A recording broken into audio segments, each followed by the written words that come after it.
Hey everyone, Odds here. Welcome back to the channel for some more Borked Builds. We've got a whole ton of replays from you guys here. I'm really looking forward to this one.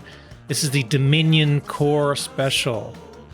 Basically, I asked you guys for some really good Dominion Core replays. You know, if you don't know yet, the Dominion Core is a new item that was added to the game. It was part of like the special playlist or whatever, but now it's in the main game here. And what it does is when you attach it to a unit, it buffs the HP by 100%, I believe, and the damage by 50%. And it also gives you 50 extra credits around. However, when that unit dies, it's all over. You lose the round. So I thought it'd be fun to have some wins and some losses. We can have a little bit of a mixed bag of Dominion Core action and get some exciting games. So it should be fun. Be fun. We have a lot to get through, so as always, we're going to be keeping the speed up a bit here. Our first game is actually from not Ruby Rod, love that name though, but Corelar. In the bottom here, we have Corelar with Elite Spec up against Cost Control. And yeah, as always, we are live on Twitch Tuesday nights, 8 p.m. or 8:30ish Eastern Standard Time, and we cast until we're done our replays, and then we'll go live on YouTube the following day on Wednesday. If you're joining us on YouTube, like, subscribe, all that stuff. If you're on Twitch, just say hi in the chat. We'll hang out, have some fun. It'll be a good night. I've got a huge bottle of water, so we are good to go.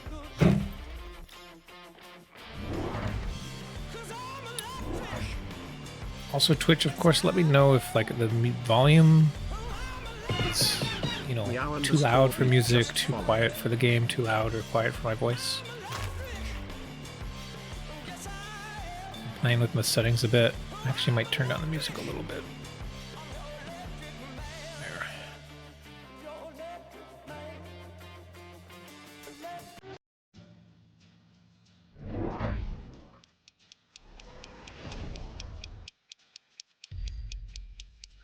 Alright, so no Dominion Core yet. I don't know what's the earliest round it can come. Flame seems all good. Thank you, Purple Knight.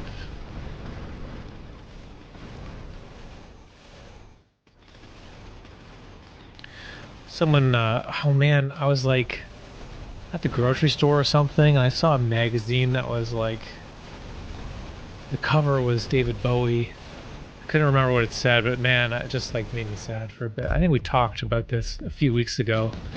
David Bowie, after his passing, he was a character who I thought if anyone could come back to life, it would be him. 3 days later, he didn't come back to life, and then it started to sink in that he wasn't coming back. Well, yeah, it's been a long time now. It was weird to see him in the grocery store like a few days ago. Oh, nice. We get the Dominion Core already on round 3. This is excellent. On a level 2 Rhino? Hell yeah. We are elite spec, so that's definitely awesome. It's going to just run in right away. Oh, actually. Oh, he's got so much more HP, man. 100%. 77,000 HP on round 3. What are you going to do about it? There's 3 sabers, but it does not matter, I don't think. Thank you, everyone. What just happened? We hit a fall goal or something? Oh, we got a Prime sub. Hey, thank you! Prime sub. Adinch3 just subscribed with Prime. Thank you, appreciate that. This is Bezos bucks. Keep him away from Jeffrey. He's got enough money. Hey, we got a wasp drop here. This could be really good. We could start to pivot maybe into Rhino Wasp cult action. Looks like, did it get sold? Where is it? Got sold. Got sold for more rhinos. Oh, and combat involvement. Okay. Okay, I dig it. Purple Knight says, I'm really curious to see which unit would emerge as the ideal king unit. Yeah, I mean, this is pretty intense already with this Rhino here. It's got so much. But I mean, it's high risk, right? Oh, just huge damage too. High risk, because some steel balls or something might shut this down. But it seems for now, very, very strong in the early game. You can always sell the unit and transition the item to something else later. Right? You can put it on whatever.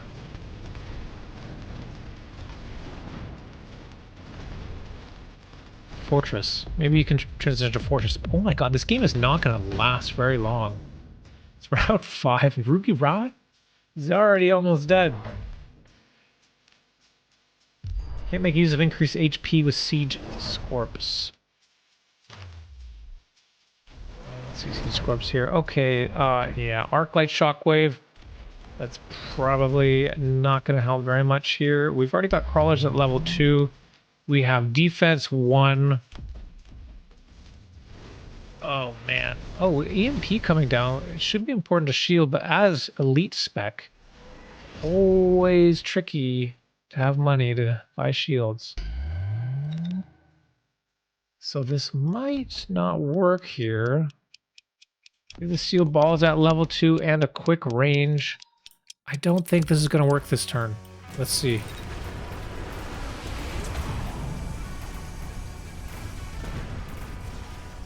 And I guess the shockwave helps a bit, but not really. Oh no, no!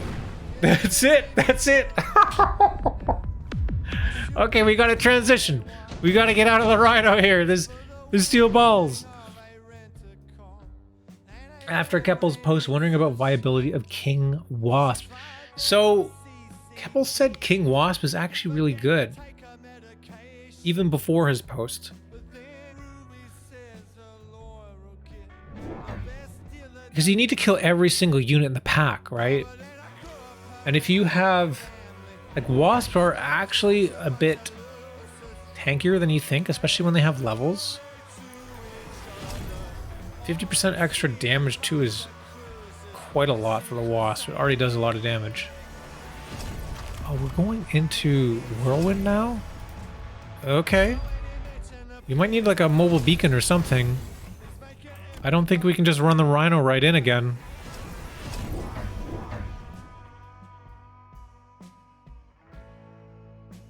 More EMP.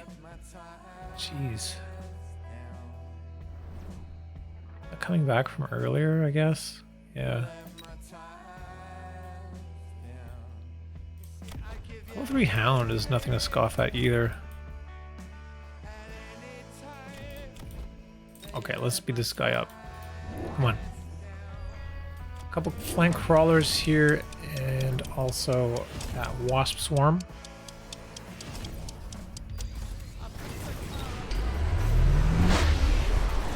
Does pull those steel balls.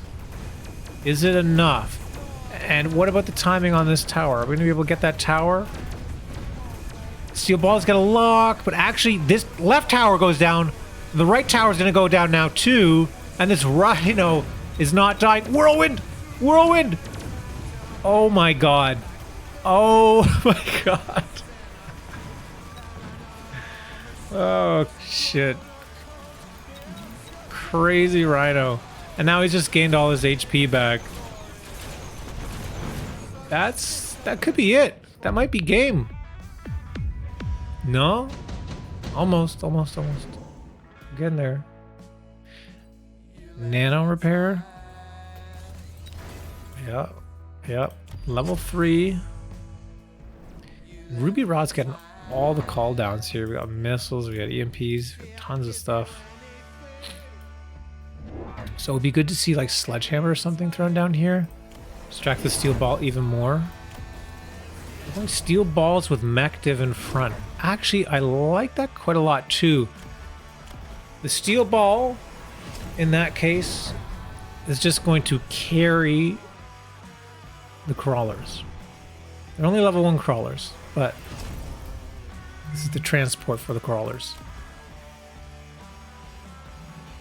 Protect them against the arc light shockwave. I mean, the subterranean already does that. We've already got level 1. We could pop level 2 even here. I would like that more, I think, than the mech div. We do have the steel ball back here with the mech div. That could be pretty good. We got another steel ball. It's just lots of steel balls, but here comes the rhinos. Here comes the boys. This guy coming in. Spin to win, baby. Spin to win. Left side. Oh, there's too many crawlers. They just don't die. They don't die. These guys are distracted way too long. That's gonna be it. That's gotta be it. Boom.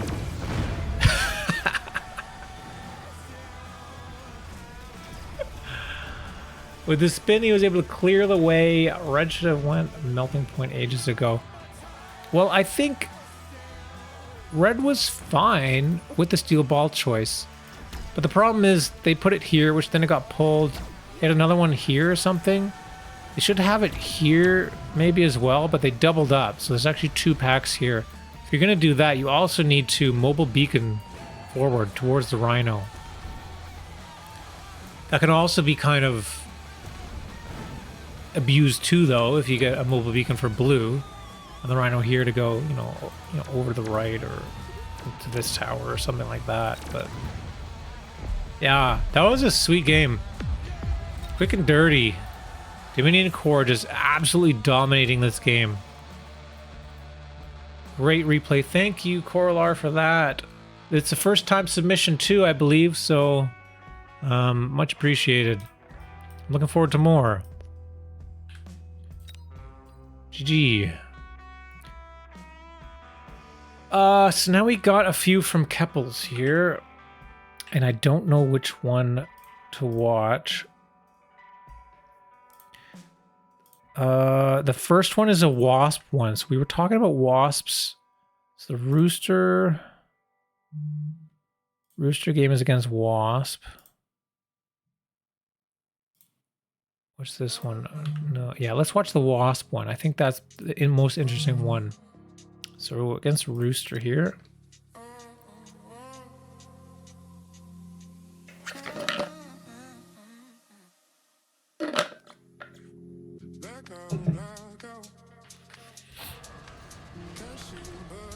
Here we go.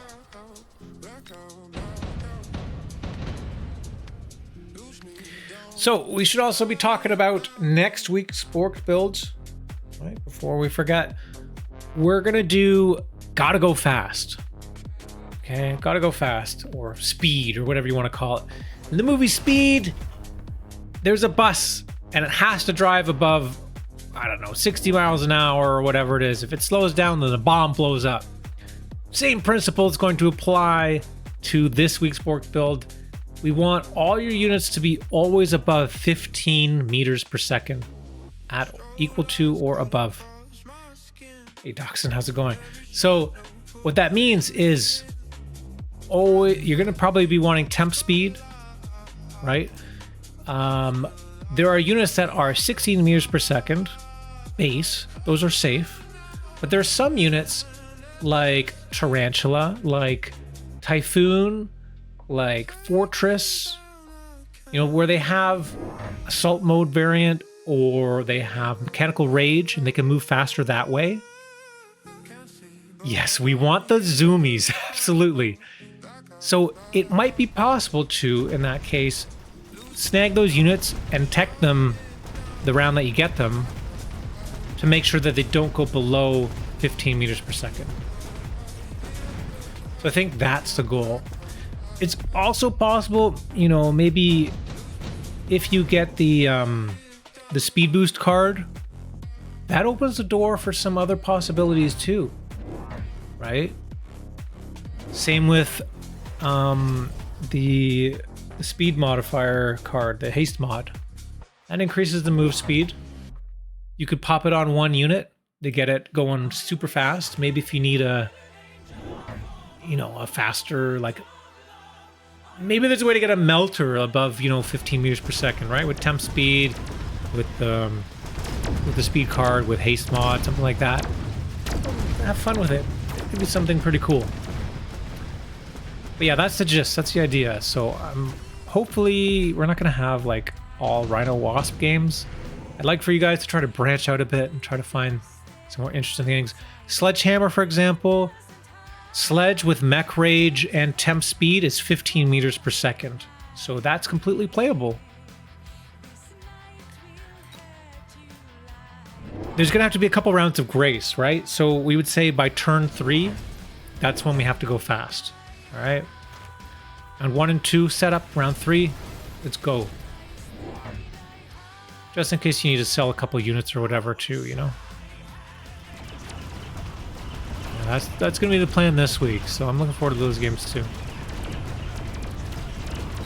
So far here, nothing terribly exciting. No Dominion Core yet.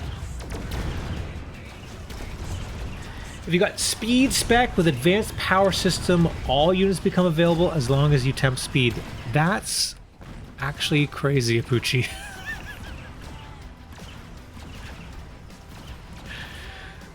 Someone was saying earlier in the, I was gonna say pre-game, but yeah, in the pre-stream stream, Fang with assault Fang with mech rage and grenades, temp speed, speed spec.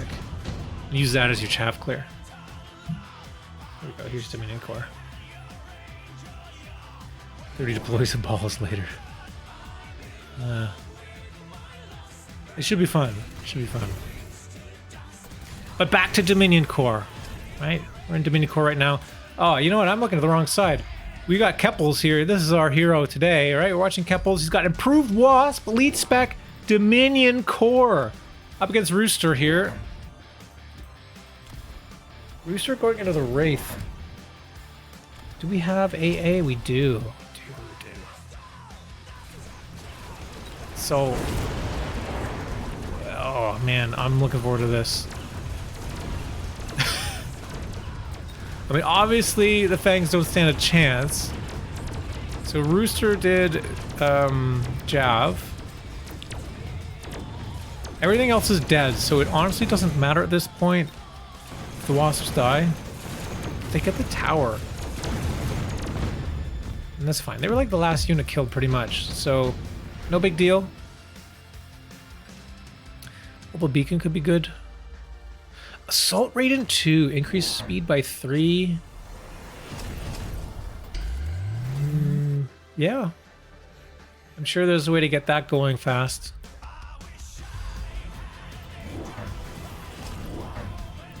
Maybe we can give a sub or something to the most creative play. Today we should probably also consider doing that as well. Okay, so what happened? We sold the Wasp and we moved it over here. Immediate range and AA. Holy crap. These wraiths don't stand a chance. It's got level 3 on this improved Wasp now too. Holy crap.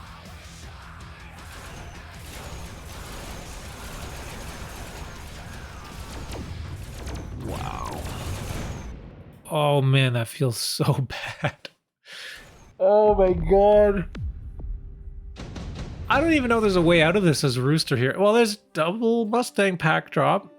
That's something. Something. Steel ball now. We have armor. Oh my god. So we can steel ball armor. Protect from this Mustang. The thing is though, with with aerial on Mustang, that increases range by 30. And this is actually only 20 meters, right? So they would actually shoot over the steel ball to hit the Wasp. So I think usually you want to put that an extra tile in front. Let's slow this down now. Rooster's just going hard on the left. Almost giving up the right side. Does get range.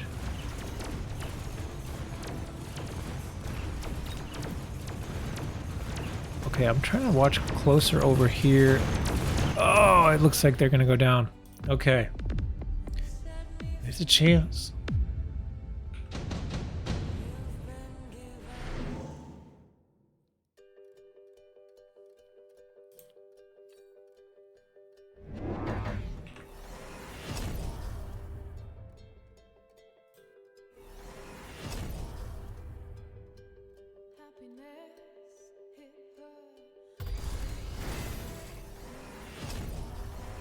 Let's find something else to listen to.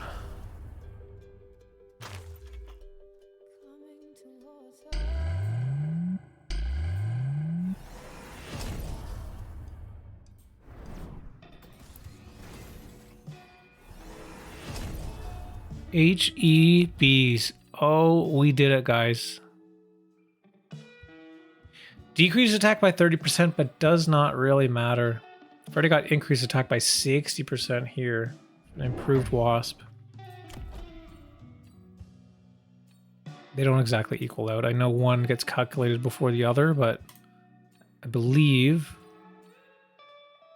it's still better. It's still probably about the same, but now they just have splash.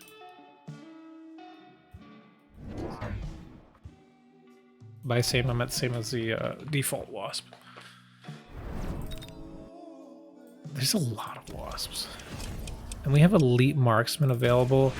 When that gets clicked, it's over. See if we can get another level here on this guy. Oh yeah, easy.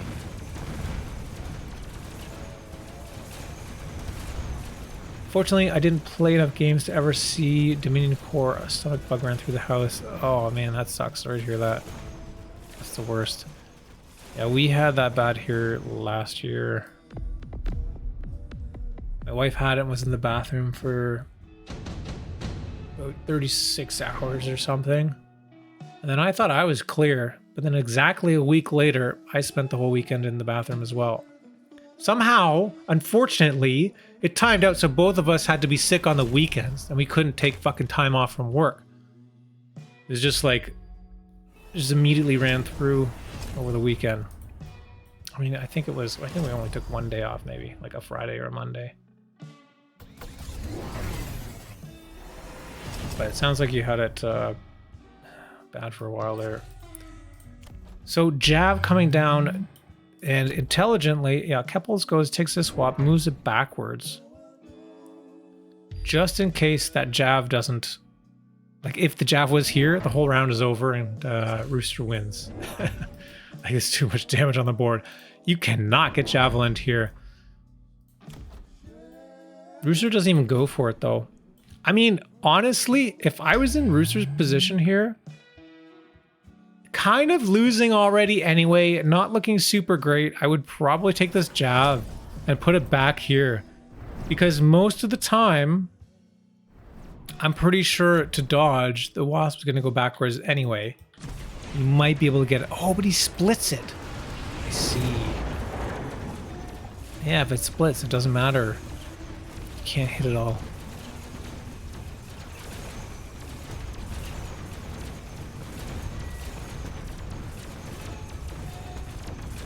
It's hard to see what's happening with all these small units, but... Well... Yeah, that's pretty good. Tower timing, impeccable there. Is that going to be enough damage?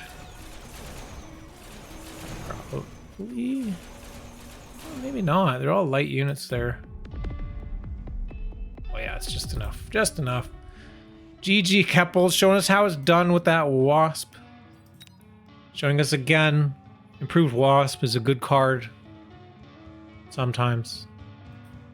Used to be an amazing card. Now I think it's more situational, but still a very a card that still can be played very well. I bet Rooster was Omega pissed right now. Maybe. You can't expect that, right? Who expects Dominion Core on an improved Wasp? It's kind of unhinged. We have other replays from Kepals, but let's move on to some other players. Maybe if we have time, we'll come back and watch those other ones. Wasp have no counters, Exhibit A. So we got a replay from JDG now. Swap.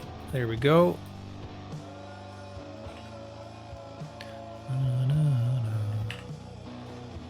So JDG Dominion Saber. So this is, I guess, a sequel to last week's Borked Build where we were doing entrenched sabers. And JDG took it and went, hey, let's take it the next step. Entrenched sabers and Dominion Core.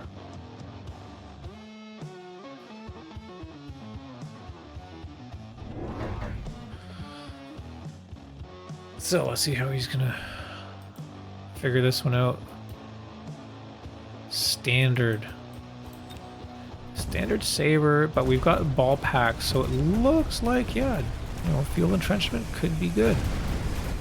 Maybe. I mean, balls are scary, I guess.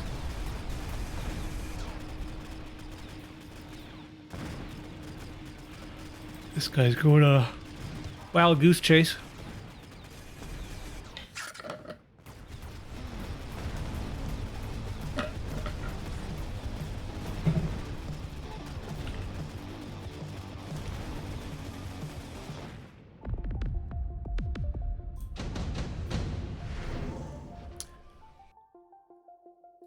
Redeploy, yeah, that's a good card. Especially when you have this asymmetrical aggro here. You can move the Sabertooth over. Looks good to me.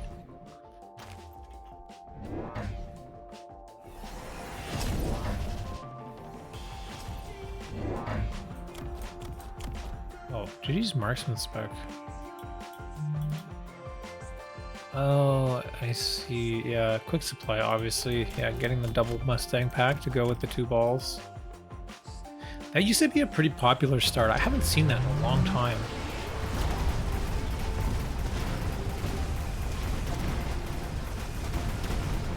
Great shots on those balls.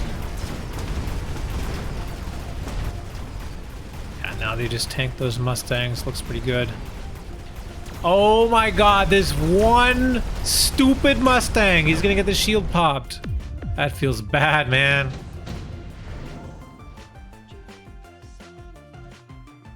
Angela Wraith Rhino. Level 3 Sledge is nothing to scoff at either. Negative 100, absolutely.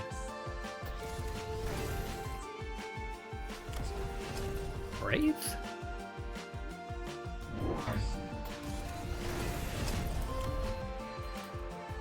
Wraith on the flank. That's what I was going to say. I mean, I would put it here even. It takes too long to warp in here. Put it over here.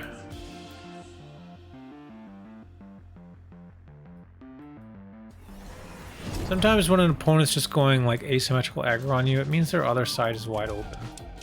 You put a Crawler and a Wraith over here. Work out great.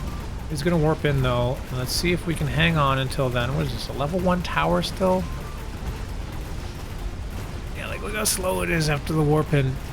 Most of the army's dead, but the timing should still be decent for this marksman to grab these Farseer.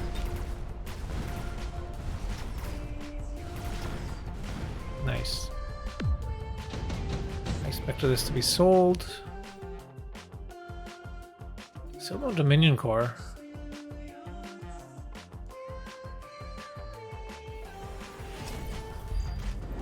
Whoa.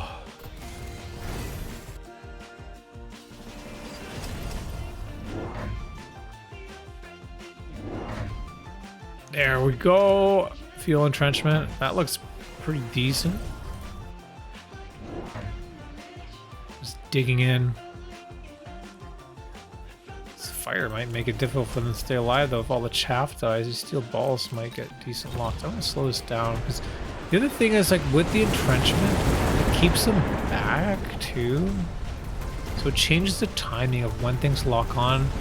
Yeah, like without that fire, I mean even with the fire they survive because the balls get in front. They get shot down by the sabers. It's totally fine. Got a level there.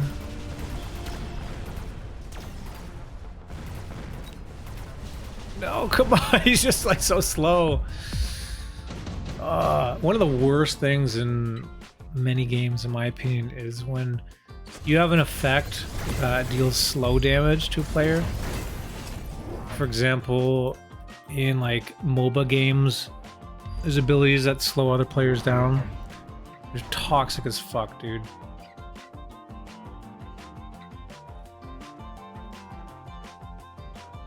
I'm definitely a gotta go fast kind of gamer.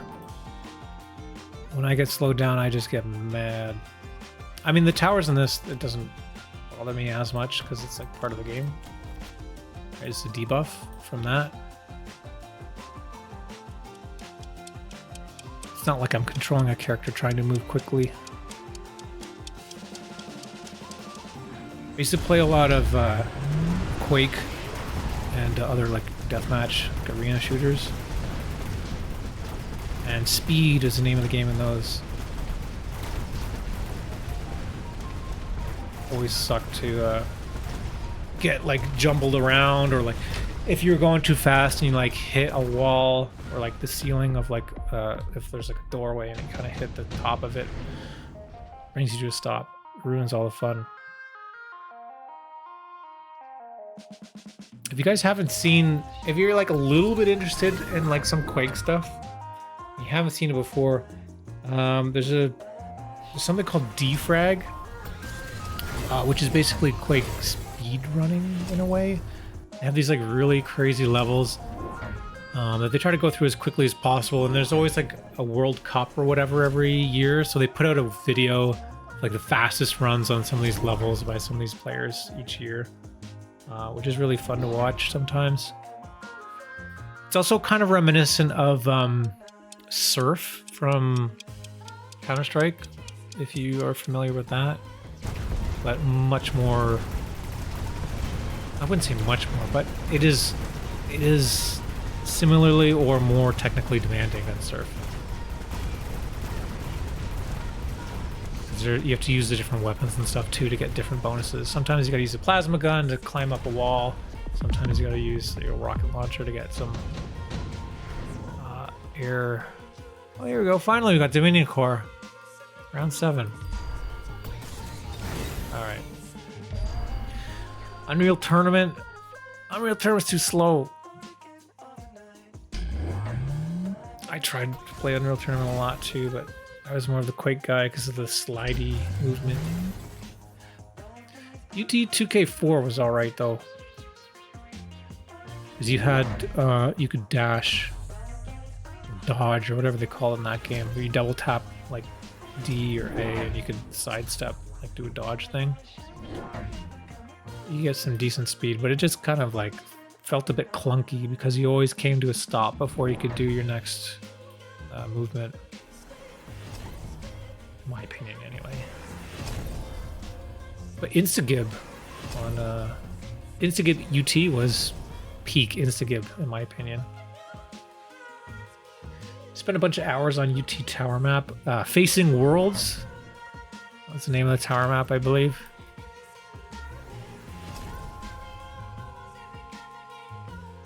That was fun. So where'd the Dominion Core go? Here is on the level 2 Saber, we have Field Entrenchment Range and Missile Interceptor.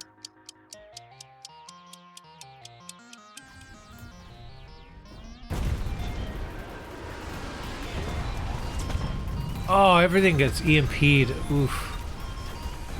Wait, what? But they're still entrenched. Right? They're still entrenched.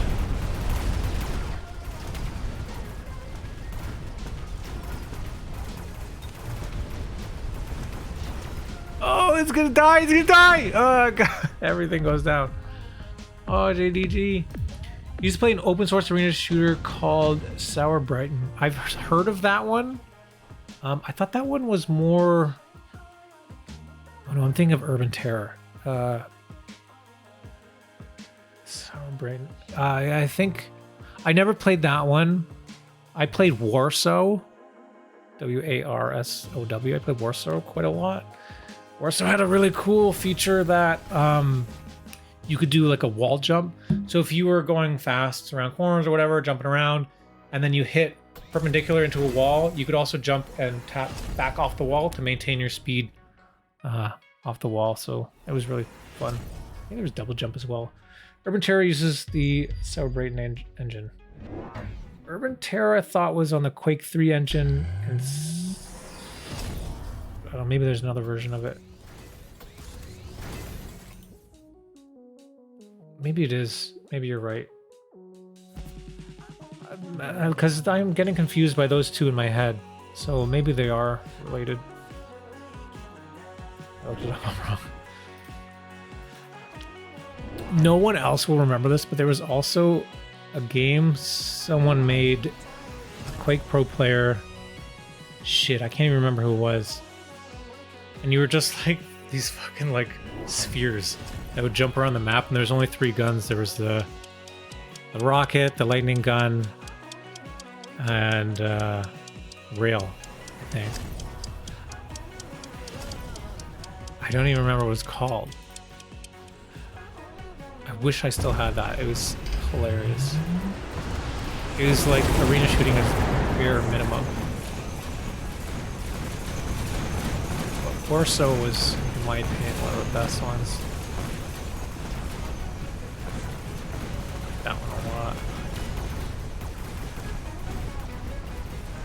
Oh my god, what's going on? JDG!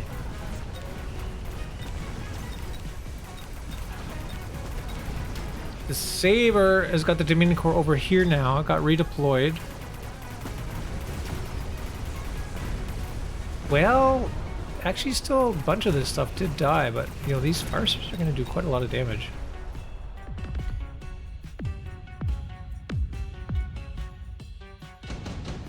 Is the Entrenched Saber a fix for the EMP Void Armor at start? No, Entrenched Saber... The EMP armor at the start really messes with the Entrenched Saber. We learned that last week. It's like a pretty hard counter. But these guys got EMP'd and they still had the visual of the entrenchment around it, so I'm confused why that was.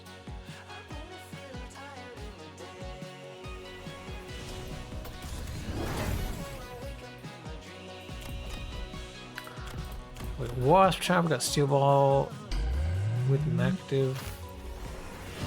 The thing is, Top Hat Animal has no late chaff.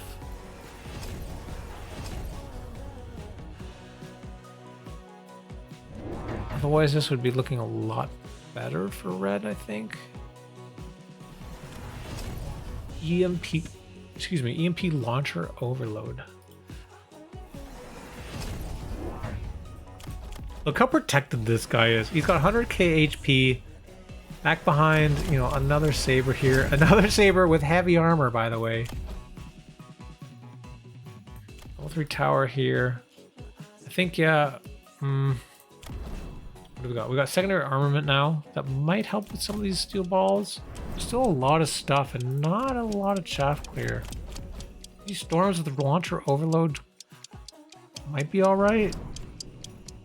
We don't have too many arc lights, especially for upgrades that we have. 4 of them.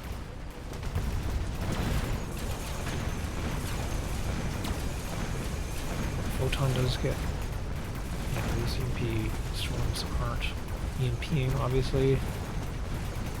Oh, they lock over here.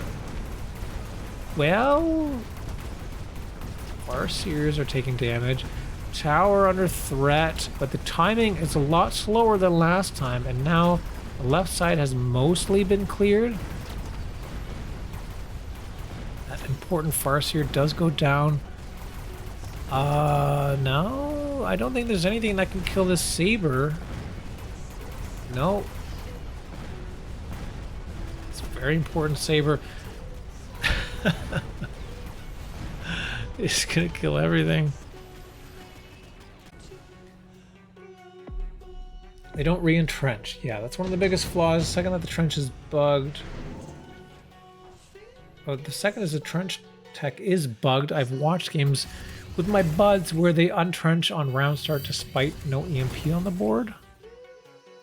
Oh, interesting. I personally haven't seen that. We watched a lot of replays last week with it too. I didn't see it at all.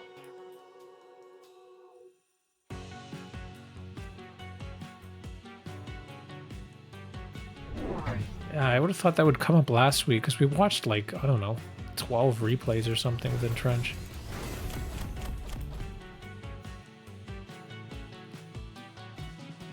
I have seen some screenshots of it like sideways and shit. I'm not saying I don't believe you. I do. I just think it's interesting we didn't see any last week. I've seen some screenshots though where it's like sideways instead of whatever. Yeah. Saber's doing the wheelies. Yeah, exactly, Dakota.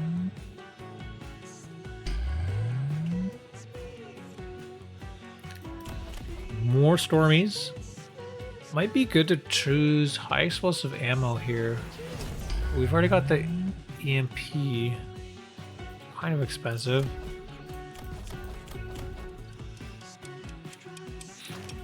Missile interceptor for Mustang.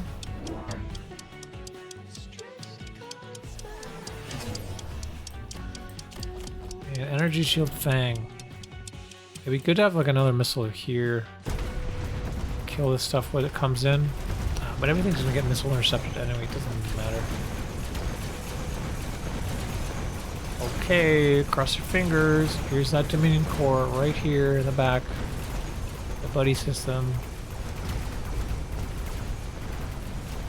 This steel ball is the threat to the tower, and they go down.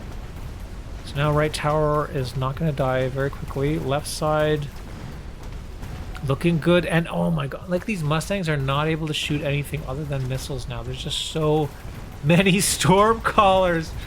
Dude, just playing so far back with the Saber, Dominion Core Saber, level 5, and then just like clouding the skies with missiles from the Stormcaller.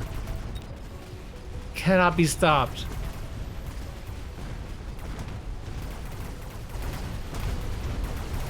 Burst mode is like okay, I guess, but it's got like 200,000 HP. It's crazy.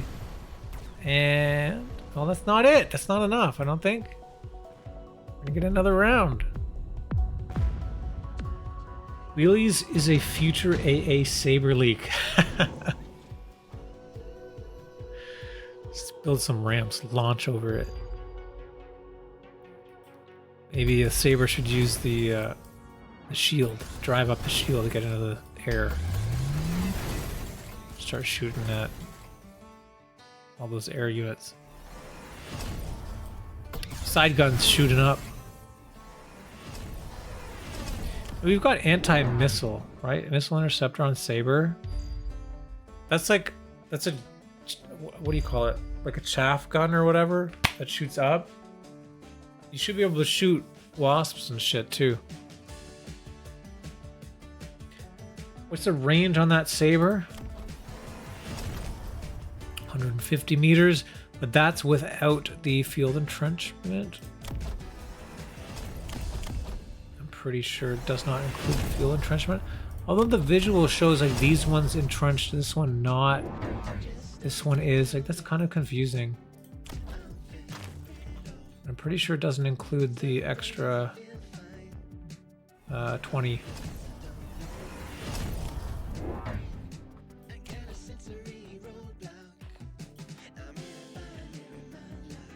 $170, I believe, yeah.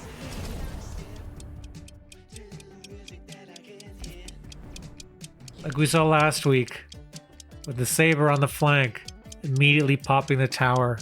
It's so good. We have this like flying V situation, a Mighty Duck situation for that Saber. Whoa. So many missiles slowing down my computer. This side is pretty vulnerable still, but can these balls make it into the tower? There's a lot of junk in the way. I think it locks now. Oh, no. Tower goes down.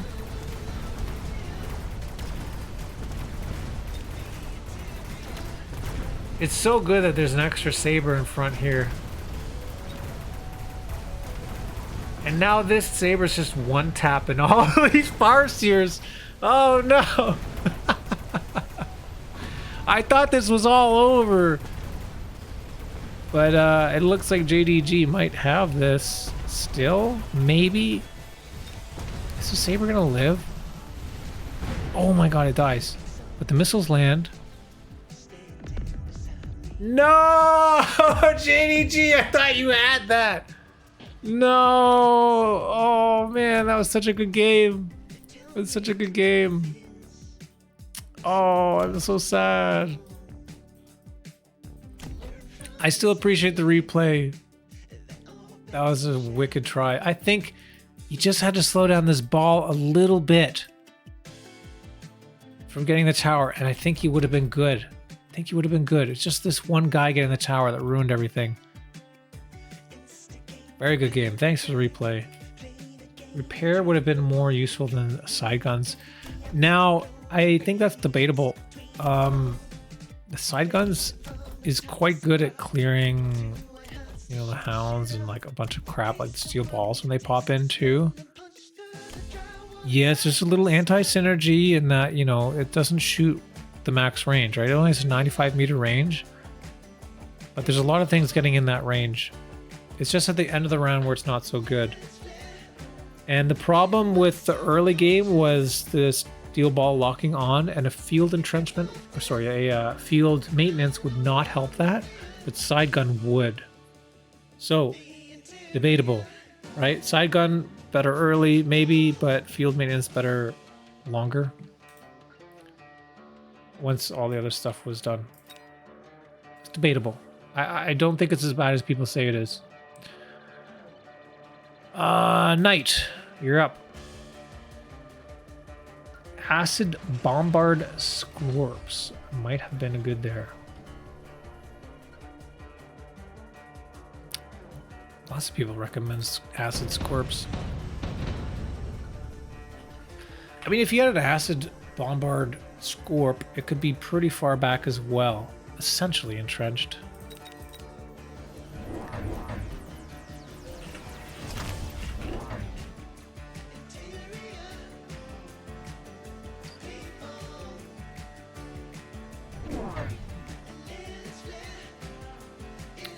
I think we missed a game. Oh no, that's just a general replay. Okay.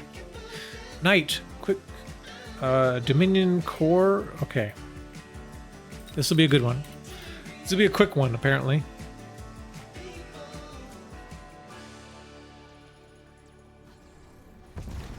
Fortified up against elite.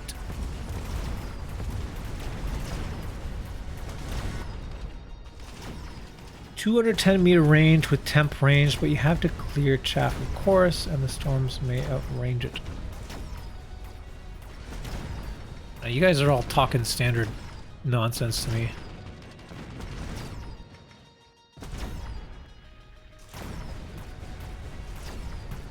I haven't used Bombard Scorp for many months.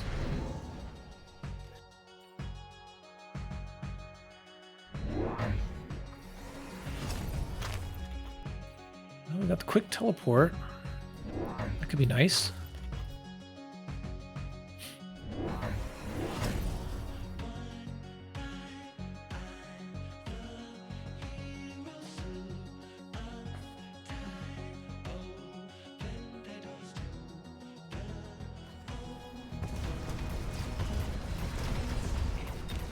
Is it gonna be faster than the marksman though? Yes, this field, or the slow field, made a huge impact actually. Now you can get a level on this saber. Maybe even this other saber? No, that guy dies to something else. That timing was impeccable. Quick teleport coming in clutch. Has anyone made the culling rounds work yet? Sorry if this is a Borked Build already. We were considering doing it as a Borked Build, but there was some backlash. It seems like not a very good tech. Maybe we can do it soon. We were gonna maybe do it this week, but then someone had an idea of doing speed. So we're going full in with gotta go fast next week. I think it sounds more fun. I don't want people to not have fun, right? I've yet to see anyone win with it. I've yet to see anyone even take the tech.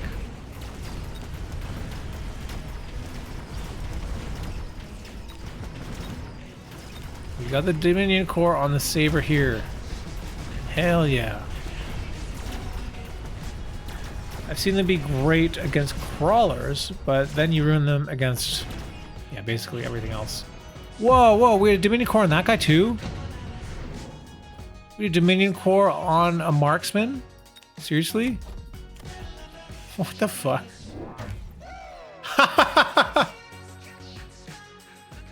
Yeah, why not? Why not? Sure. That seems so sketchy. Holy shit.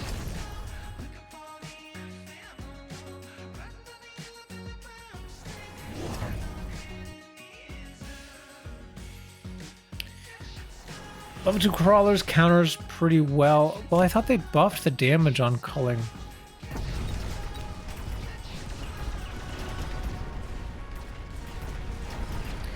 Plus, so my thought was, right, we have Arclight with Shockwave, which kind of falls off late game. And Arclight and Mustang has always been a pretty good combination together. Usually they're kind of required, where Arclight eventually falls off late and you need the Mustang to help clear random chaff in places. But now with Culling Shot, you would think maybe the combination of Shockwave and Culling Shot could be very strong, because those two units are already synergizing together quite well. Those two techs should also be very good with synergy.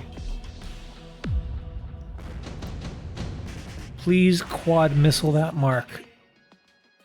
Oh yeah. He's just standing here. He's asking for it.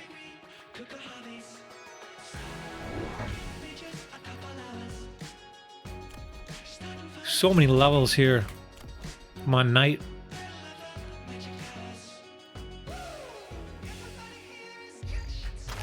Hey, RedScare, how's it going?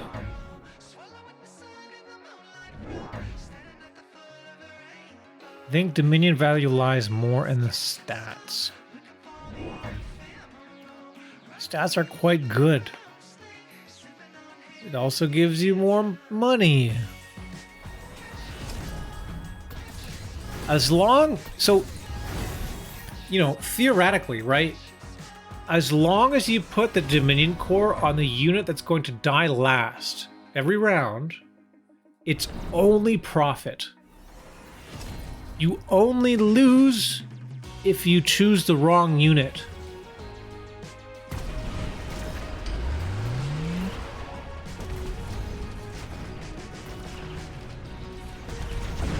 Holy shit! I almost missed it. Over here. We got him. We got him. This is so dangerous, dude. A crawler, a phoenix, a missile. Oh my god, you blink and you miss it. Now we've got some rhinos coming in. Knight sees a way to win the game here. Just kill this marksman. That's so good. Went 2-2 against Sacco in scrim, so feeling okay. That's great.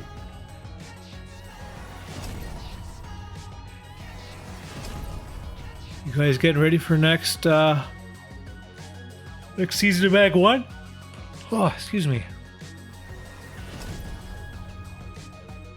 2 times value, HP, 0.5 in attack. I need 1.5. 2. Yeah, it's pretty good on like a Vulcan or something. Which a Vulcan was made, but Marksman was not sold. The marksman was not sold. The marksman was not sold. Marksman gonna get punched. Boom, there he goes again. Oh man, that's it. Night, he tricked me.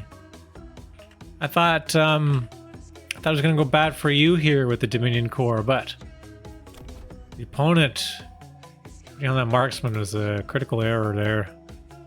Nicely done. That was a fun game. Yeah, rather than selling out of the marksman, the opponent tried to buff it up, but at the same time, Knight just went even harder. And yeah, the Vulcan here, obviously not standing a chance against these leveled sabers, Dominion Core Saber. GG. Okay, Odyssey. Odyssey had a specific game here we wanted to watch. It was the Overlord one against Lurkerfish. This one. So this one we're going to see Dominion Core on Overlord. Same people, Dominion Core Void Eyes and Mobile Beacon. A single eye back away behind the towers and it works well because the eyes are so slow it takes forever to have the eye complete the beacon run. Yeah. Yeah, so it's just free money. It's a great idea.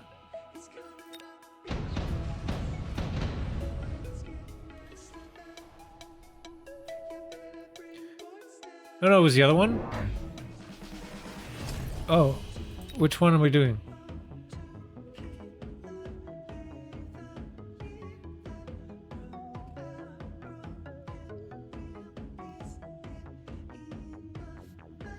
I thought that's the one that you wanted to do, Odyssey.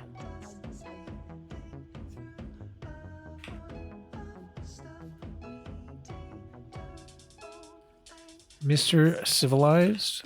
Okay.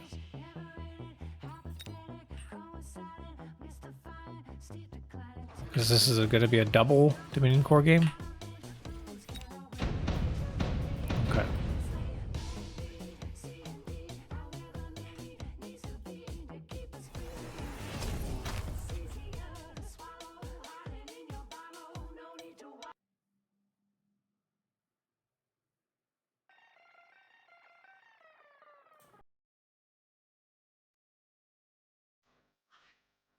All right, let's do this.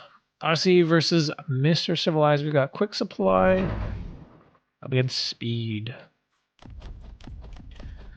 Tarantula versus Ball.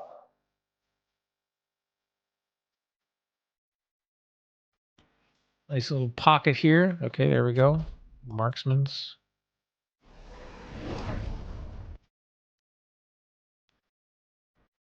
The reverse V. Very annoying to play against.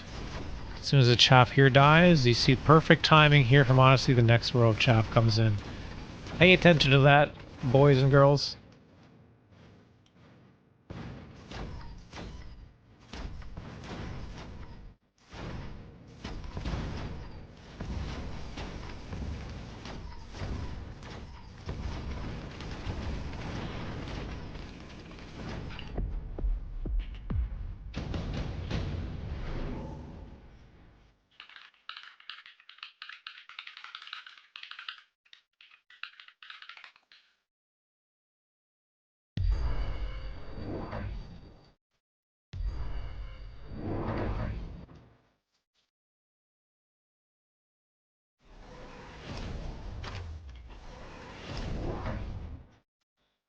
If your Dom core unit is not engaged in battle, it's basically a worse version of supply enhancement.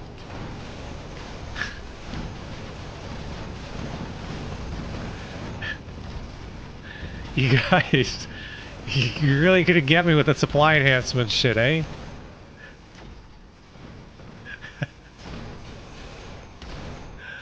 Yeah, fair enough. Fair enough. Dommy Mommy core should give range. No, it's fine.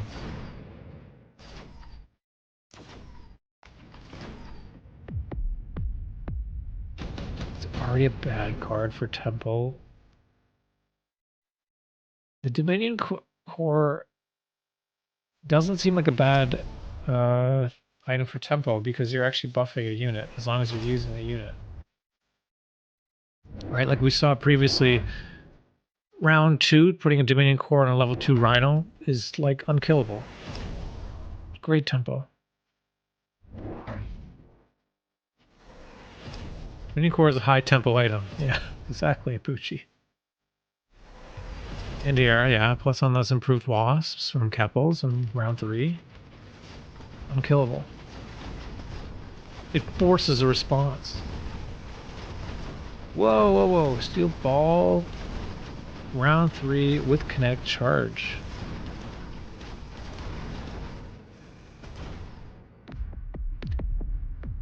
It's either a card that makes you lose.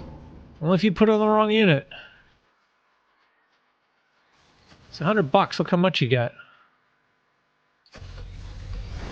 There we go. Level 2 Tarantula with Dominion Core. 63,000 HP.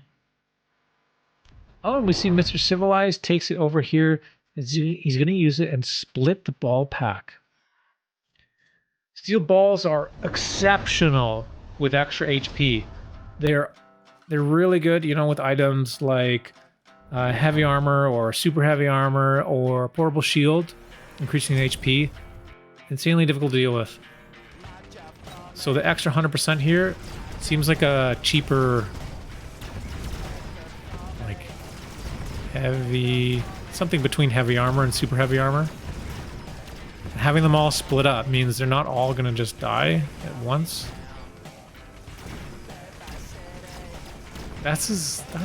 Wow, that's really cool. That was really cool. That was a great split. Guys, remember also this is like fairly high level replay. Odyssey, I believe, is like 6th or something on the ladder usually. It's a very fast way to end the game. I didn't say you'd win. High tempo. It's as much stats as Amp Core had 2 nerfs ago, plus an entire supply enhancement. Yeah. Yeah. I know I was comparing it just to the defensive, like heavy armor and super heavy, and forgetting also that, you know, it gives the attack enhancement too. It's down here. Okay, Tarantula here. Like, this steel ball is already level 3. It's got 29,000 HP per ball. This is actually awesome too. The kinetic charge range with the beaconing over here. Oh my god, now Odyssey's getting wrecked. These single balls just like spread out, scattered across the whole board here. That's really impressive, actually. It's basically having like a baby melter. Here, here, here, and here. Found out the hard way that it is insane on Fort with AA since the attack buff helps the AA damage.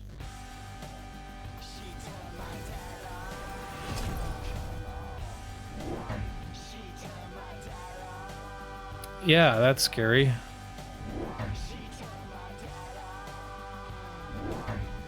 So I feel like most of the time Fort AA is like just barely good enough in many cases. With the buff, it becomes very strong.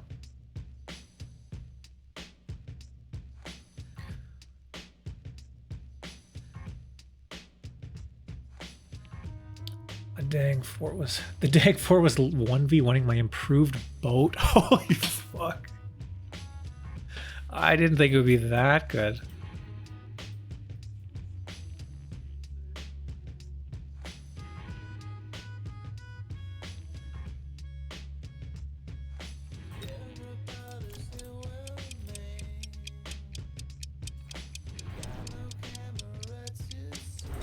Oh. So level 3 now on this guy, level 3 still. We're taking defensive wasp swarms. Now with, wow, we got ranged mech rage, high explosive. I mean, at level 3, it still just totally wipes those level 1 balls. And now these balls are too slow. Too slow. That beacon, way too slow. Whoops. Too many crawlers are left. Yeah. But you see how Mr. Civilized has it still? How they're the very last units dying each round. Still not too bad.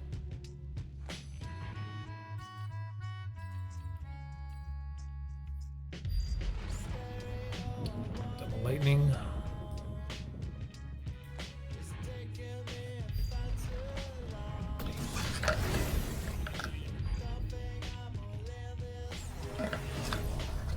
Perhaps it's harder for 48A to whiff on a bigger target. Yeah, it might be, and that's why they're not the worst against Raiden. You got enough of them. So I was actually expecting Apucci to say it was just clearing Raidens easy peasy, but improved Overlord's crazy. Scratching. 0 HoldFast 0 just subscribed with Prime. Hey, thanks for the Prime subs, HoldFast. Welcome back. I don't think we've gotten to your replay yet. So we'll get there. I think you got one this week, right?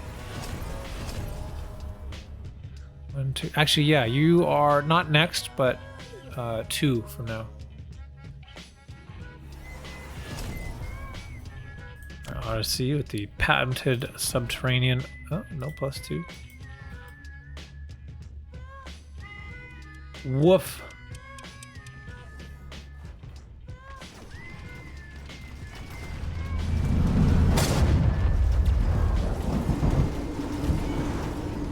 So we got 3 balls coming to the right now and only 1 on the left. Oh, he's going back and forth. Abandoning the right?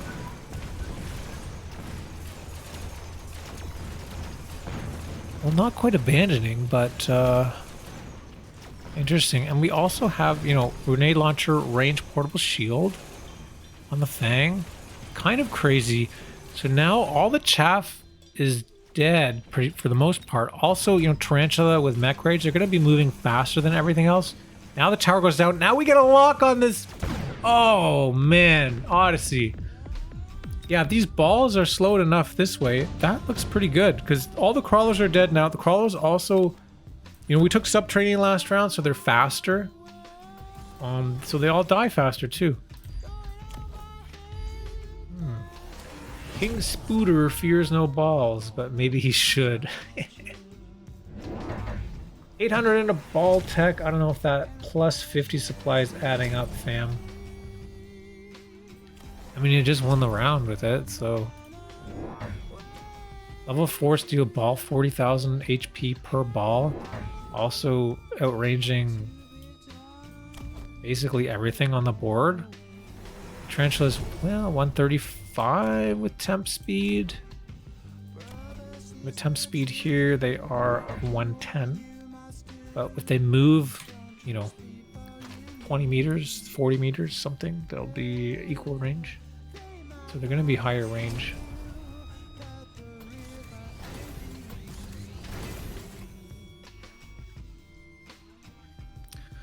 I kind of like how Mr. Civilized is playing here, though. It's pretty cool. And they're not completely weak against air because they have a handful of wasps.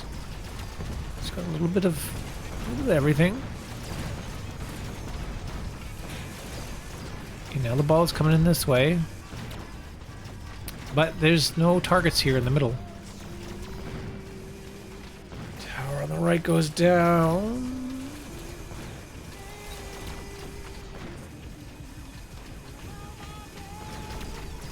Oh, it's got a lock! Oh! They both died, but because there's more balls, Mr. Civilized stays alive. Damn, Odyssey. Got level 4 Tarantula, though.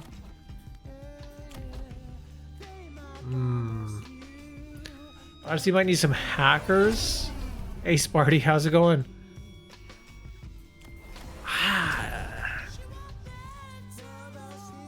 I don't know. Hackers, I mean, I guess, but they've already got like double range. It's honestly like kind of difficult to deal with these things now. They're too high level with the Dominion core, they got extra range.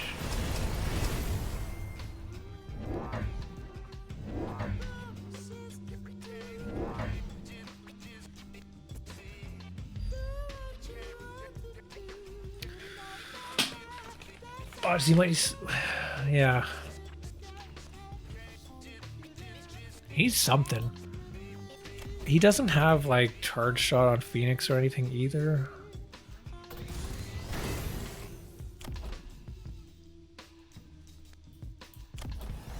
He needs a bit more tarantula armor piercing. I don't think that does it either. This 2 ball still is just way too far range for this tarantula. I don't know, let's see. Might help them clear through this faster and they get better timing. Does Odyssey win this? I don't know. We'll have to find out. We took replays from win or lose. We just want to see interesting Dominion Core games. We'll have to see. No AA tech on Wasp.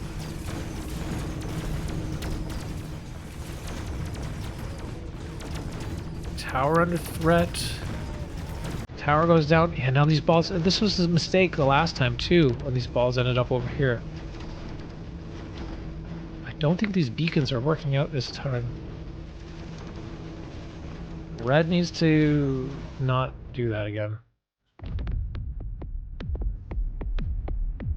Oh my god, they almost lose for it, too. Anything in the middle was good. Yeah. Yeah. That beacon was terrible. And the thing is, like, they tried that beacon earlier in the game, and it didn't work either.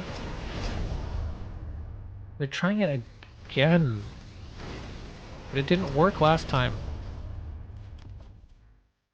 We do have AA EMP on Wasp. That can turn off the degen. And whatever else.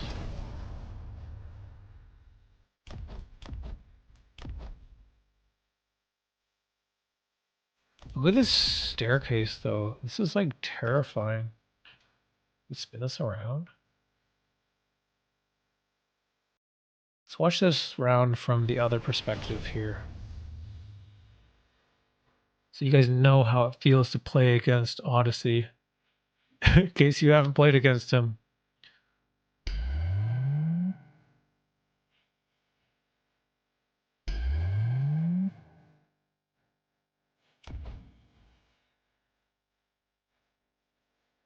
I wonder if the Dom Core might have been better on the mid spider. This one was the first one to get a level, so I went on that guy. It was a choice of circumstance rather than positioning. Okay, here we go.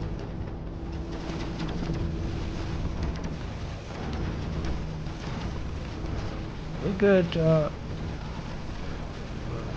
bubbles.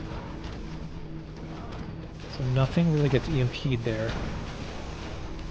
Tower under threat again, and now these balls are here. Man, like, these Fangs are actually doing quite a bit of work clearing some of that chaff, but it's not enough. This beacon was not it. That'll be game. Odyssey finding the win there. Nice job. Good game. That was a fun one. That was really dynamic. We learned some stuff. We actually learned from Red more than we learned from Odyssey, but that was cool. This ball split was awesome.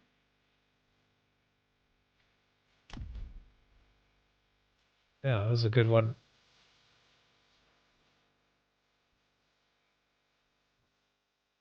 This is a really interesting board. I think there's something here.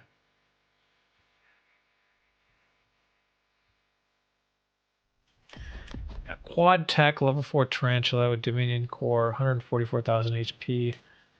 Pretty tough to do, but this tower was level 4 and it didn't even really matter, right? He found the damage. You know, I guess it was Because it was the armor piercing. Oh my god, look at the damage here, actually. 500,000 damage on this guy. Armor piercing with the Dominion Core plus 50% attack. Like, yeah, that's a lot. It's a lot. It's very annoying to play against. It looked annoying to play against. Fab. Odyssey. Ball split was cool, but the balls only ever won because Odd also had Dominion Core and got locked up by the balls. That's true. There were a couple rounds that were due to Dominion Core losses for the ball. But you also have to consider the game wouldn't be playing the same way if Odyssey did not also have the Dominion Core. You know what I mean? Balls against Tarantula feels good for the ball player. Seeing Dominion Core on both makes you want to go in deep on the balls. Phrasing.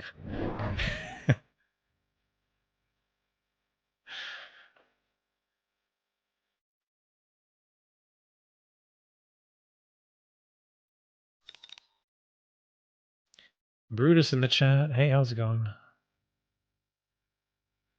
Please, I didn't hear that clearly. Could you say that again? Something about balls deep.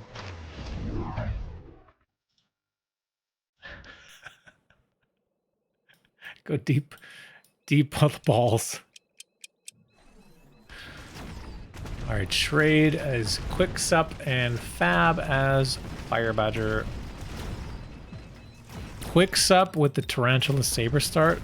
Oof. How much HP we got? Okay, 4,900 HP. This can be absolutely terrifying if you do not have a lot of HP to work with. Sometimes it can be quite hard to come back from this. It looks very scary as a Tarantula spec, or not Tarantula spec, Tarantula start. Already going into the Rhino here. I heard the funniest innuendo on Dillo's stream today about balls sucking on worms.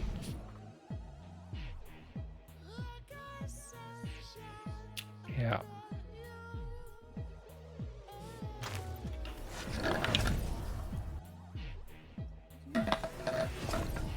Yeah. All this talk about balls makes me kind of hungry.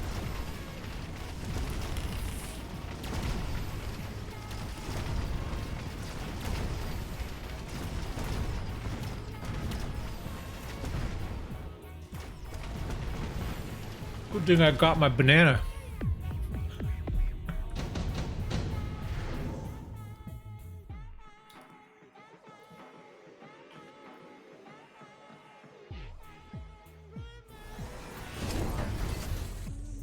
Dominion Core.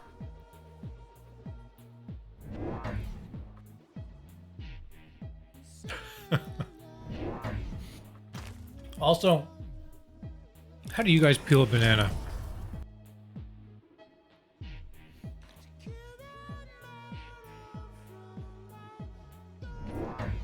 From the bottom? The top? Because if you haven't, and you missed it, it's way easier to peel banana from the bottom than the top. No, you don't have to crack shit. Try it next time you have a banana.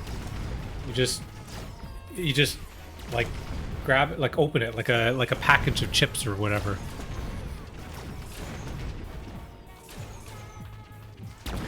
On the bottom, because that's how the monkeys do it. It's true. The monkey technique. That's how I learned.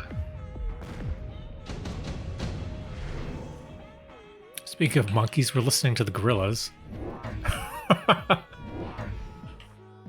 This was totally planned.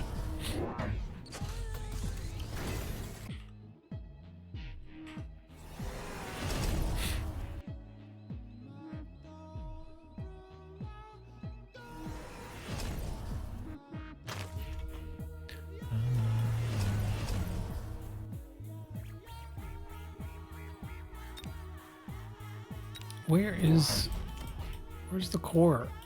Oh my god, wait, what? Oh, Shrade has the core. Shrade has the core. So this is about 1800 MMR, so it's fat. Similar strat that we saw a few games ago. Field Entrenchment Dominion Core Saber. Keeping that saber tucked back safe, reaping the benefits of the Dominion Core without getting into danger.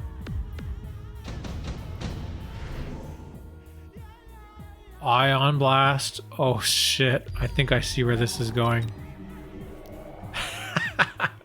Oh no. So here's the thing, right? You don't really have to aim the Ion Core because it's Field Entrenchment. It's not going anywhere. It's not going anywhere. This is a turn to sell. Sell this fucking unit. Oh my god, this is definitely not going to work. Surely it lives? Absolutely not.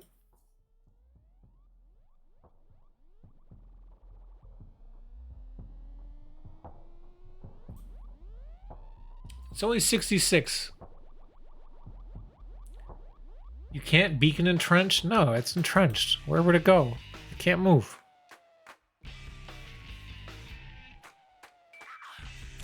What the fuck? Did this just get here? That seems excessive. You're already spelling this turn. Save this for the next turn.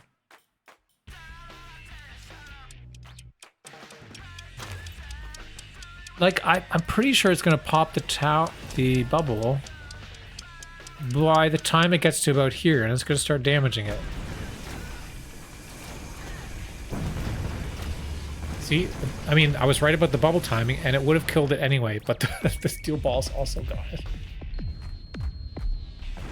I guess the steel balls also help with that bubble. Whatever. Sue me.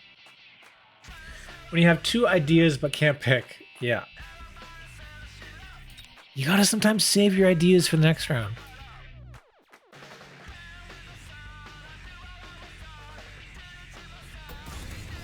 And maximize your damage. Maximize your plays, right? If you're gonna win from a play one turn, then save your next play that you could make to win a round the next turn. And you get twice as much value. Okay, so Dominion Core now on that Overlord. Yeah, immediately sold out. Yeah, there's such a huge investment in these steel balls.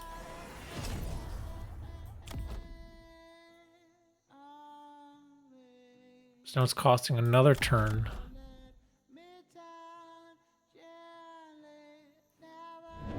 He wouldn't have sold.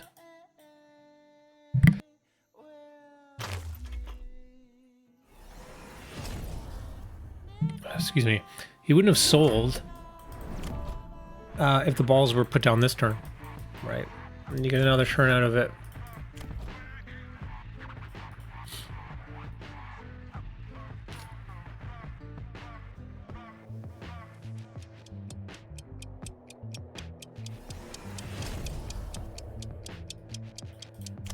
Stormcaller.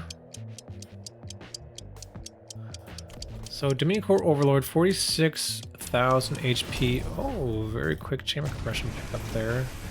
Oh, these locks though. I mean, these are also still terrifying.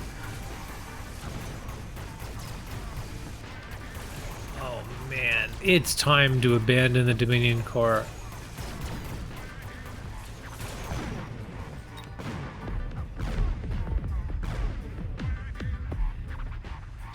Now you just click AA on the marksman.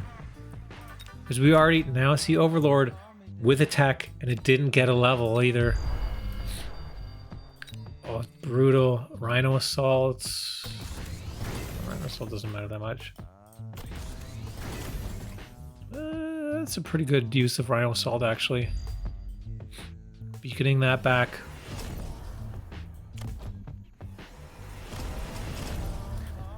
Medium core didn't really make them take extra damage there. That's true. But what I meant was like to abandon it now because you got shut down so hard already. It's a very easy aerial spec or something to kill an overlord now. So I just think having it on any unit at this point is incredible risk. But I mean, what can you do? Fab shut that down really hard. A huge swing. These steel balls, like, I don't know. People doubt them, but like in a position like this,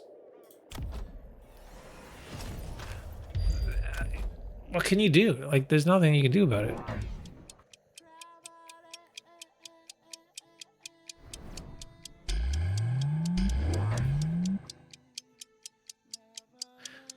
I guess it's kind of open for getting bombed by like missiles, but bubbles.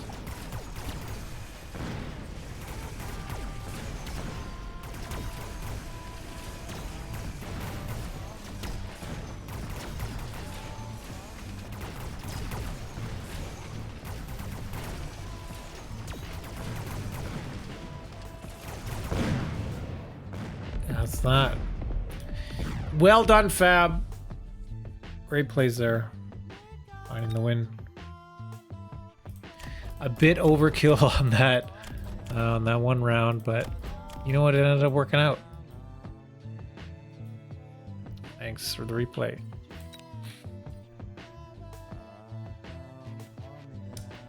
And then I believe this one. Oh wait, what? HoldFast. Dominion core count to 3. Okay, yeah, sure, why not? So we are watching Pinkerton Unicorn. I don't really get to watch Rift gameplay too often, so I'll allow it. Both players start with a Dominion core this time.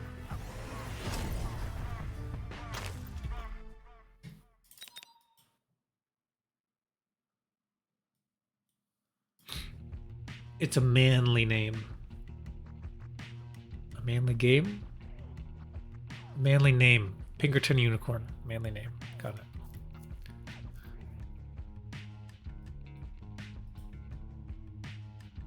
You know you can change your name, right?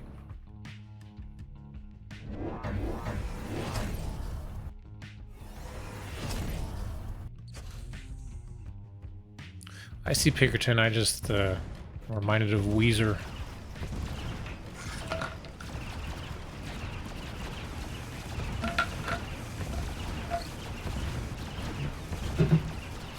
Probably your best album, Pinkerton.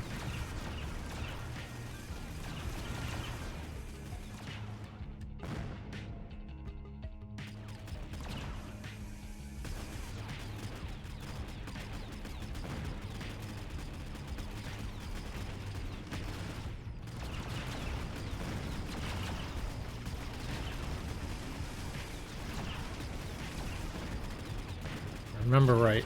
Yep. The Pinkerton album was what? Rivers just had like his leg surgery or something. It was an incredible pain for like a year. He had like leg extensions or something done where basically they have to take your leg and they cut the bone and move it like a millimeter away so that the bone will regrow and like attach as long as it's close enough, right? And then they break it again, move it another millimeter, like every time it heals. They have to do it for like 6 months or something, or longer. Sounds incredibly painful and horrible. It was what, like one leg was longer than the other? I don't remember 100%. This is one of my girls' accounts. They only play each other, but I have their 1v1 account at around 1500.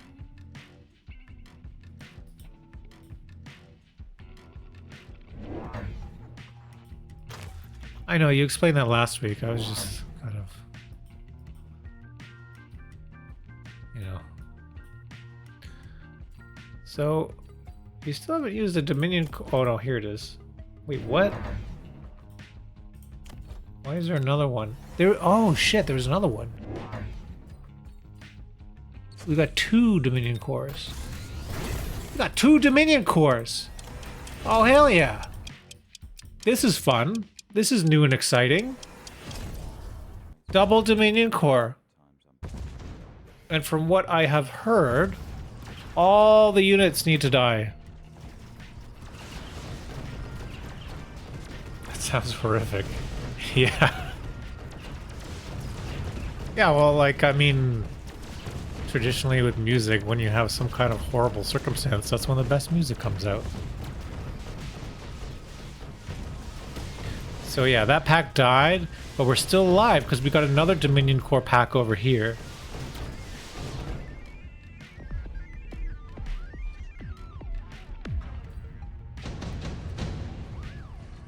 Double is great, much safer. That's true, yeah. It kind of removes, you know, half, 50% of the downside of having the Dominion core. You have 2 of them.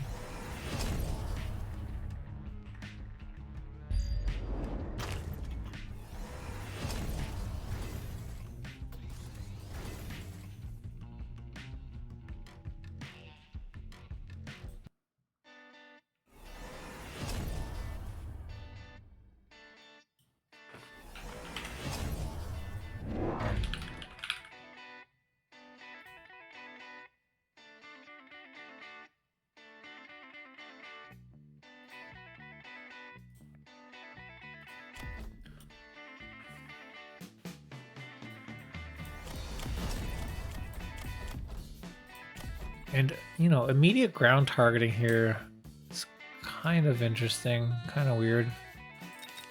Let's speed this up.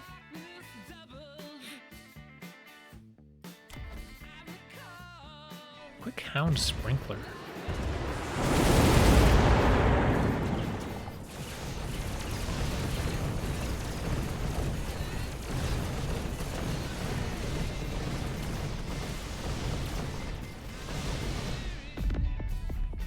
Come on.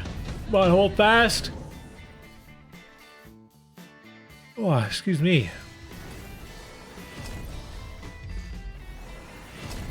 Oh, see, we're seeing that same technique used here on these Phantom Rays. We grab one of them and move them to the side. Doesn't matter that much. I mean, I guess it does. But we already got 2 Dominion cores here. So funny that we got double. Saber level 3. That's pretty scary.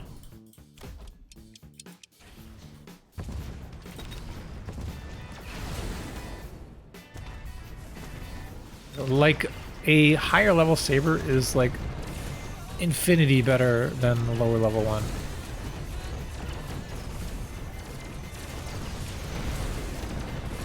The higher level one kills in 2 shots, and the lower level one kills in like 5 shots or something.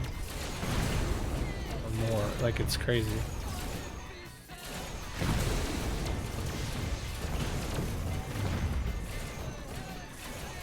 Fear. Fear is the mind killer.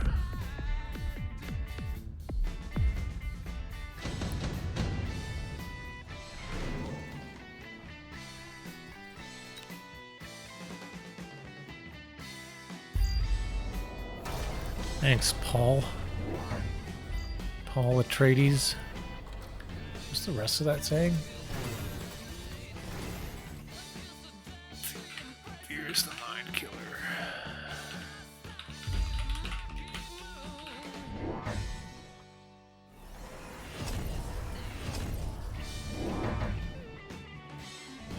I must not fear. Fear is the mind killer. Fear is the little death that brings total obliteration. I will face my fear. I will permit it to pass over me and through me. And when it has gone past, I will turn the inner eye to see its path. Where the fear has gone, there will be nothing. Only I will remain. Oof. It's chills. It's actually such a good quote. Very helpful kind of with when dealing with anxiety too. I've actually thought about that quote a few times. I have a lot of like fear-based anxiety for some stuff still. Then you realize, like, you know, it's in your head. The only thing to fear is the fear itself, or whatever, as they say. I've been having a pretty good year so far.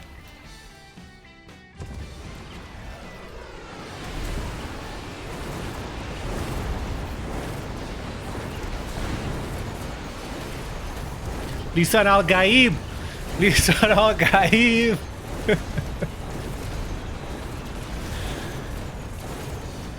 I will say, I mentioned this on a stream before. Oh no, I didn't.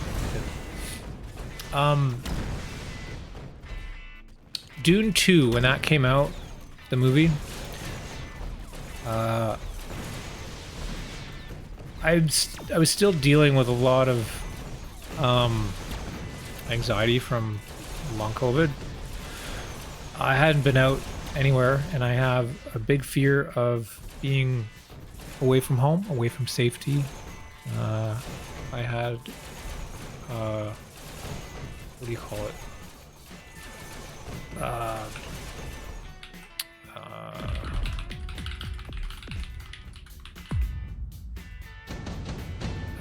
Shit, what's it called again?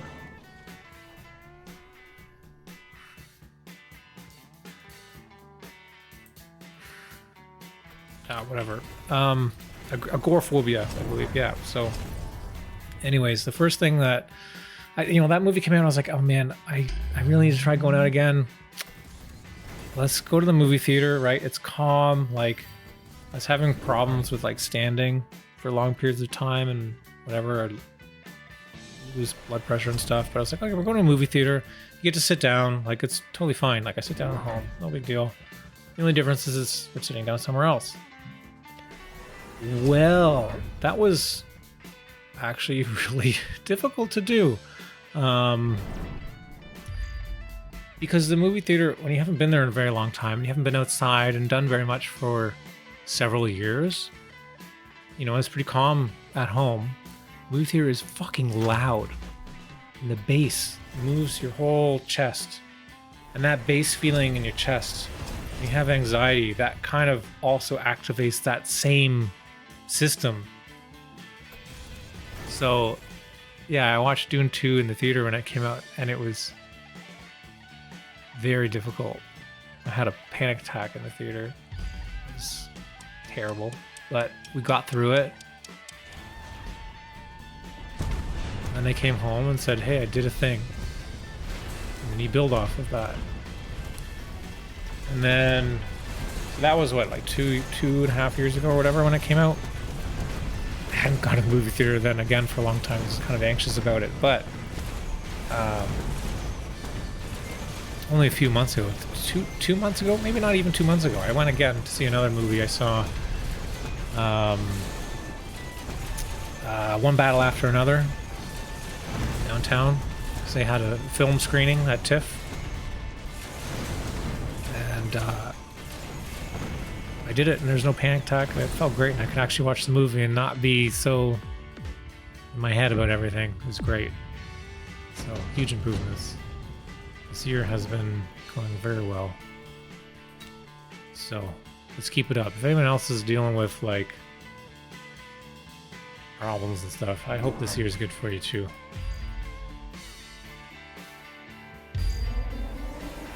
Onwards and upwards. Lisan al-Gaib.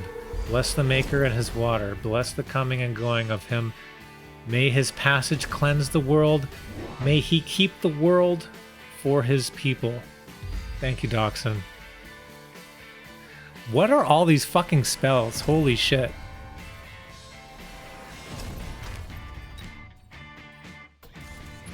System new. We got so much stuff. Oh my god. Oh no, I've been missing stream.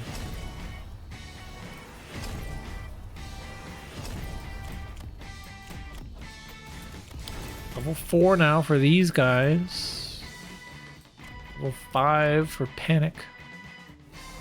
Panic.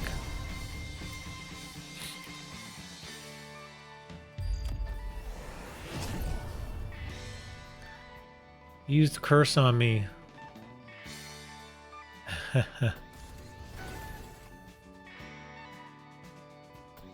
Yeah, so I had to watch Dune again when it came out on streaming later. So I could actually watch the movie. It's so good. But I wonder how it's gonna be like in regards to like the books and stuff. Because they're already like farther than I thought they would be. And like the later Dune books are like kind of shit. I haven't read them though. It's just what I hear. I've only read the first like 3 books, 3.5 maybe. I don't think I've finished. They've got, what's her name? Anya Taylor-Joy, I think. The Queen's Gambit girl as the daughter. Like weird.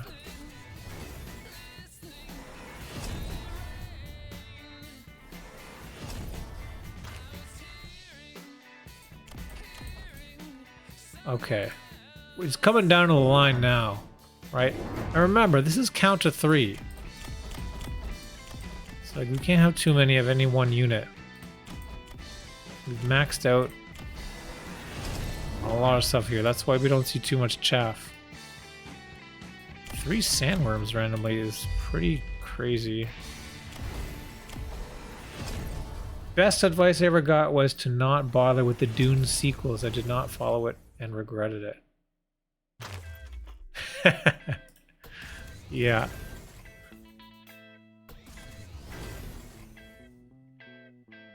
There's a second book, Messiah, I think, is still worth it.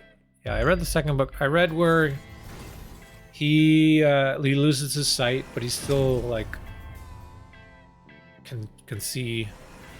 So I read that one. I read Scytale or whatever. That guy's there. I'm not sure if I finished that one though. I can't remember. Maybe that's even the same one.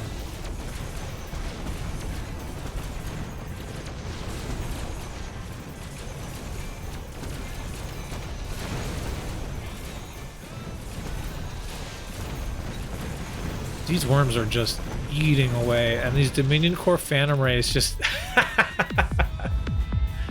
wrecking. Nice job. HoldFast / HoldFast daughter.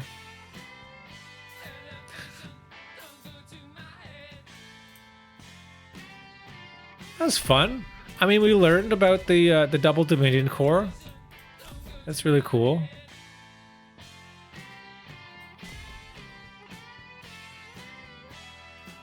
GG.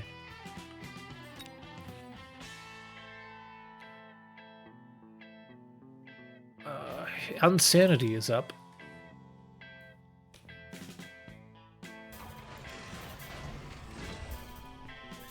Is it? Yeah, Messiah. Then there's like Children of the Dune or something.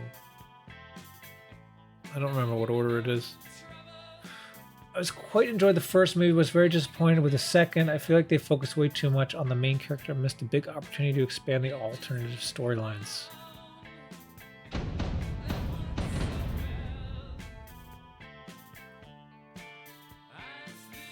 The movies are definitely like more visual.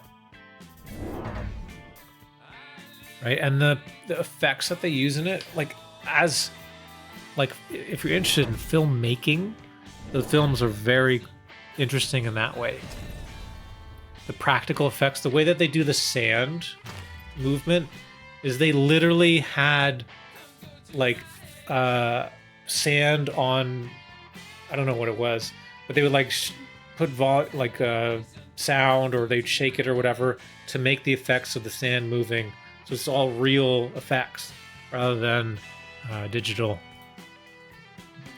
And so many movies these days are just like all digital effects. Like really, you don't know it until you see it. When you see some practical effects in films, and it just looks really great. But in regards to Dune as a story being used in film, I mean, historically has had not a very good track record. So considering it was considered by many to not be something that could be done properly on film because of how much internal dialogue is in Dune, I think they've done pretty well.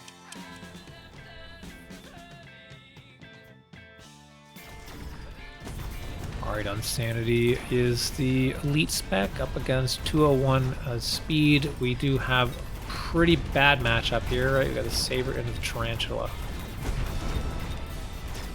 So we'll see how the Dominion Corps can maybe swing this game around.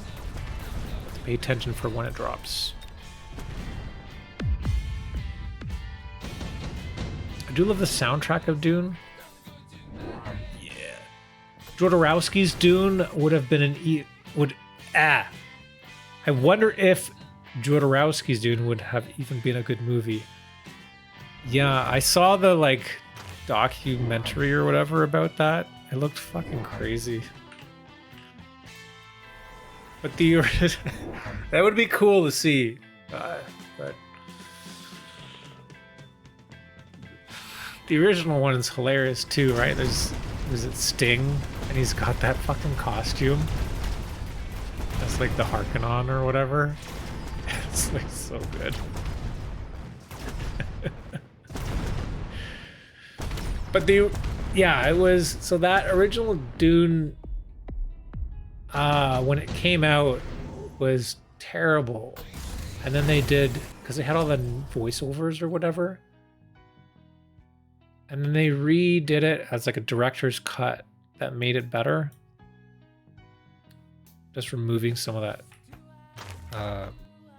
dialogue or whatever. But the Jodorowsky's Dune never came out. They ran out of money halfway through and then kept making.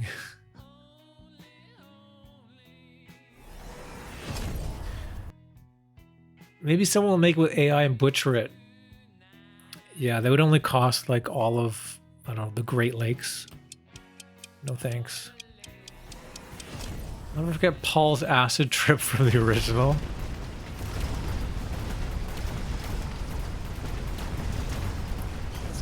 What was Paul's acid trip? I'm trying to remember.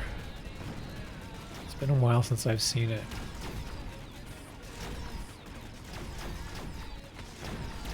The 80s was generally just a bad time for movies. Bro. So the best movies were made in the 80s. Conan the Barbarian? That was 80s, right? Conan the Barbarian.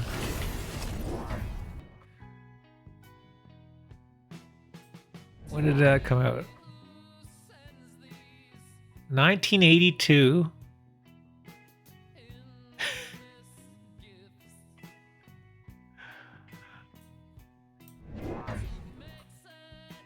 A number of years ago, because I do like bike racing, or I used to do bike racing. Winter training would be me on the trainer, so on my bike on an indoor trainer, and I would just have I'd watch movies, and I had like a whole winter where I just watched a whole bunch of 80s movies. Predator, yeah, Terminator, Alien, all great films. There's some, I forget what I was gonna say. Oh, what's the one? It's not Soldier.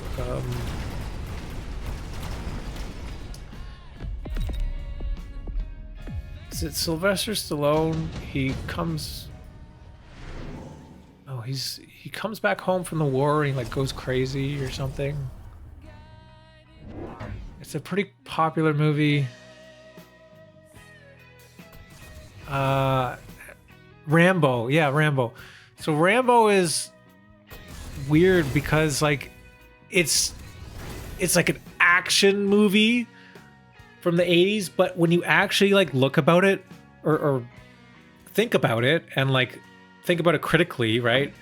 The movie is like a portrayal of, you know, like coming back from war and having like your brain all fucked up, right? And he goes nuts, and it's like he's treated as like a fucking like hero or whatever, but he's a broken human being and he doesn't understand.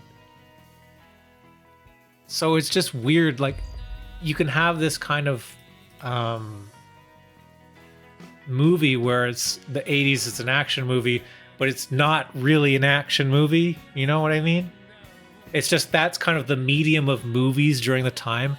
And if that movie was made again today, it would have a completely different feeling. Hot take, Top Gun is a chick flick? I don't like Top Gun, to be honest. I think it's boring. Maybe because it's a chick flick. Dominion Stangs. Yes, thank you for making sure to point out comments about the game while we ramble about movies. So we've got one Mustang taking the detour over here. Well, all the others will run in to die to the arc light.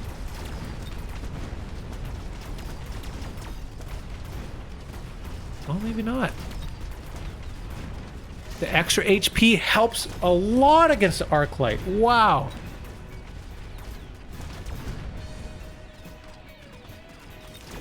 Yeah, the extra HP helps tremendously. So not too bad. Not too... we lost a bit of HP, but not too bad. Not too bad.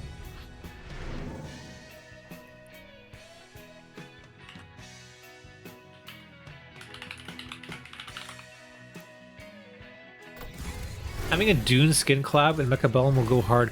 Yes, we've got the sandworm. Let's do it. Let's do it. And I'm sure we could do like the Fangs could get like Fremen uniforms or something.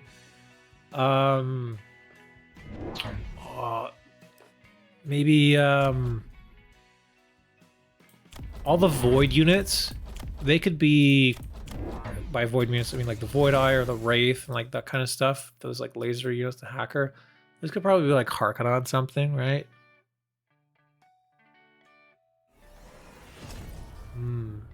Could be neat. Could be pretty cool. Ornithopter Phoenix. Oh yeah. If you guys haven't played Dune Spice Wars, by the way, it's a really good game. Just check it out.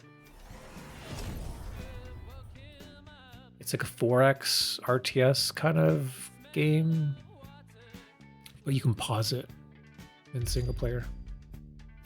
It's more 4X-y. Almost also like board game-esque too. If you played Northgard, it's the same developers and similar to Northgard, but much deeper. Bubble. Yeah, protect this guy just in case something happens. Is there a missile or anything? No.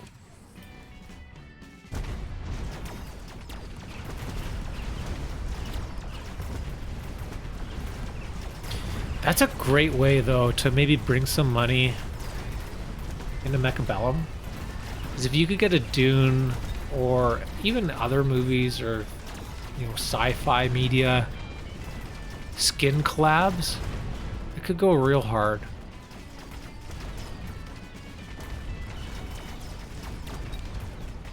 Right? Imagine, I don't know. I mean, there's so many skins we could have with the Sabretooth too, from like famous tanks. The Overlord could be, you know, like a battleship or something, like StarCraft or whatever. Or I think like even Warhammer or something probably has cool battleships. I don't know, I'm not really a Warhammer guy. There could be tons of cool stuff. Skins so far have been all over the place, mostly unrealistic. Yeah, we get hats. Some Santa hats. Played a lot of Northgard, and I bought Dune at the very beginning of early access. And I was really bad. It was really bad at the time. It has improved a lot since early access.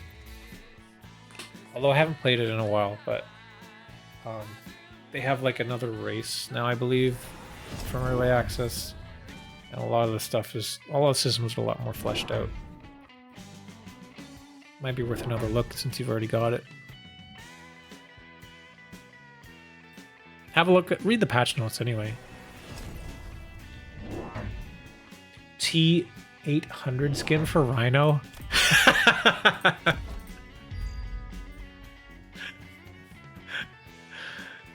Yeah, that would go hard. That would go hard.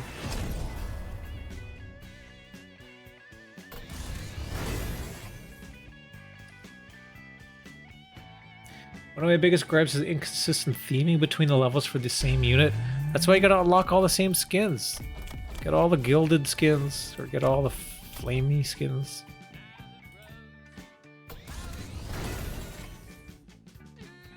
What triggers me is not going from different skins. It's people who use a different skin for all levels, and it comes in the replay.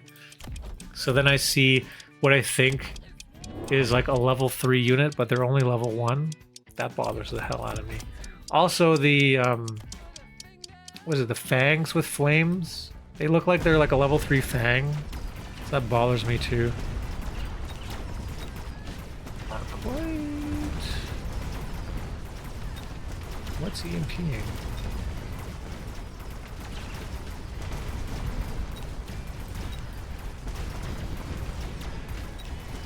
Where's this EMP coming from? What am I missing? Void Eye? Was it the Void Eye EMP?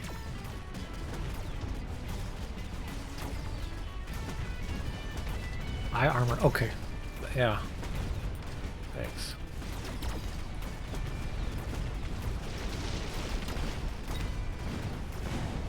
Boom. Yeah, we still got like a handful of Mustangs here, still alive, still doing well.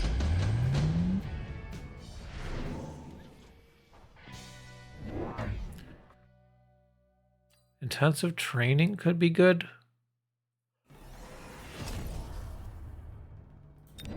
Right? We could intensive to 4. I don't think it's worth waiting another turn. I think you should just do it.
I use the same skin on all levels. Ew. How can you tell it apart? I'd like to know at a glance which one's level 2, level 3, level 1. This is a great split. This is fantastic split. This is so cool too. Actually, you got to stand where, with the barrier with them, just protecting them. That's so good. That's so good. This is fucking amazing. VIP. VIP Mustangs must be protected at all costs. You get this bubble moving around. It's so good. It's beautiful. It's so good. I gotta use that.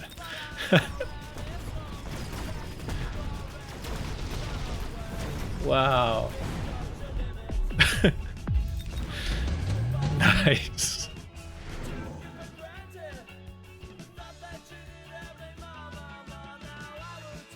I just know it and it puts my opponent at the same disadvantage. That is not true whatsoever. Your opponent does not see your skins. It only sees the skin that you have at each level. It doesn't. That's why there's a checkbox that says can only be used. Where is it? Alright, if I go here and I go to skins, apply to all levels. Cosmeticals unit no longer changes based on this level and will always use this skin. This setting only takes effect on your own game. It will not affect other players.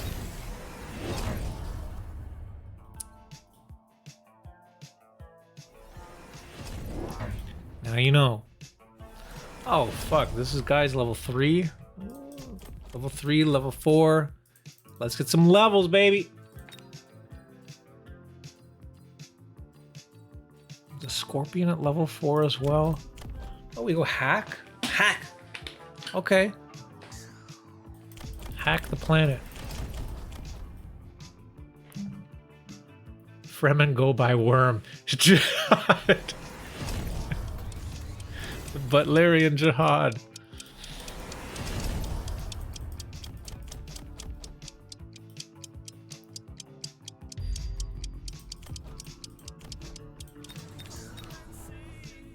Dude, this is so cool. This is such a great play. A+. Unsanity understood the assignment.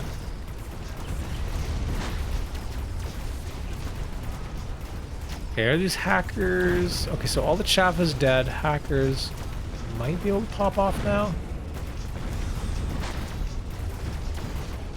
Yeah, looks good, looks good. These worms are dying, but we got the baby worms. The little baby worms. Nice. Is that gonna be it? If this worm stays alive, yeah, that's gonna be it. GG! Oh man, I used to have a literal button that said GG. I wish I still had that.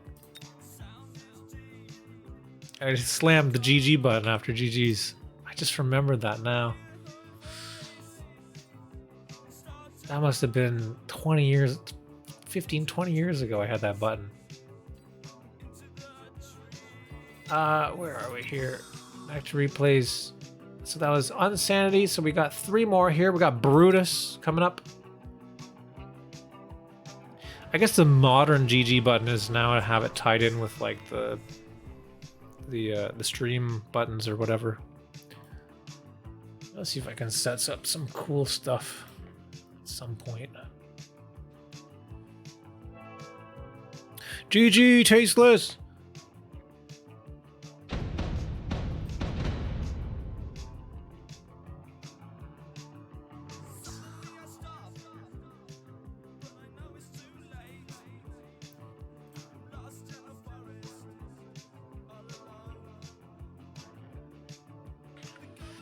Where are we? Okay. Speed this guy up. We got Brutus here.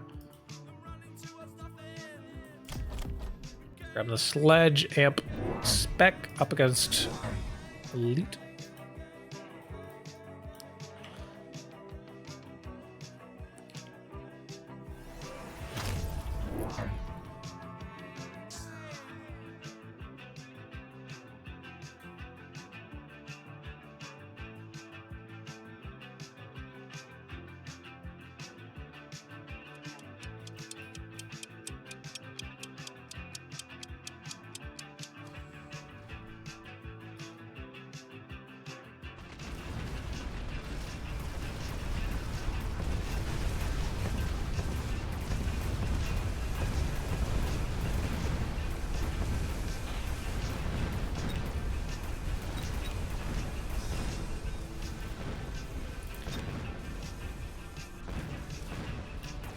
So we're gonna see it on steel balls again, maybe?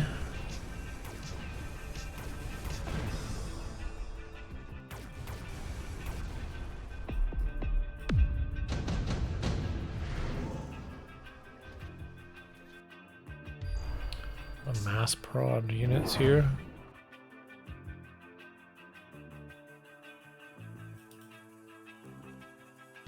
What is this positioning? That's weird. I don't know, when you got level 2 crawlers, I feel like you should just put them right up against the wall. Just trying to protect the steel ball, I guess, but I mean, I don't know.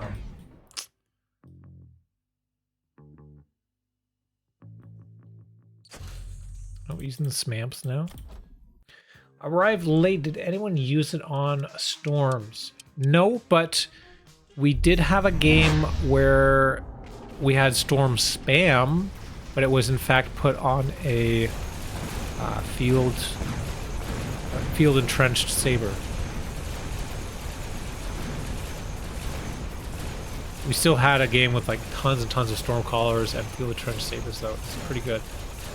That was who's in that one? It's one of the earlier ones.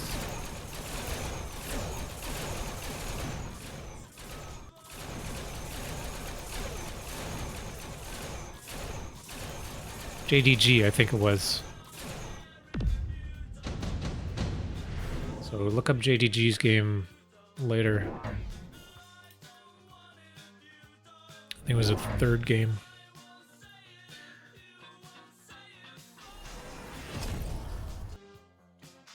I would have had 3 cheap wasps so fast. I know, it's such a good card.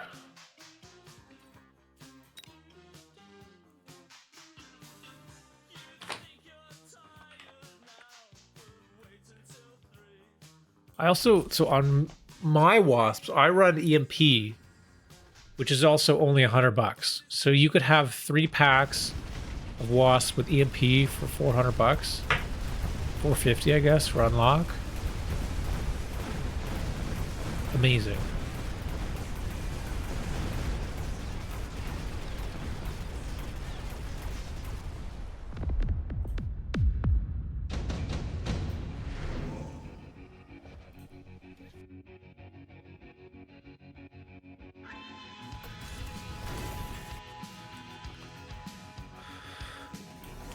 Double marks. Both players taking the marks. Not sure why red is taking the marks. Don't really have anything the marksmen are good against.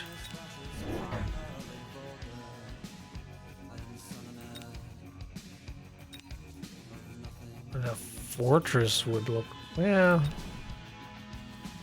any of the other things other than the marksman looks pretty decent for red.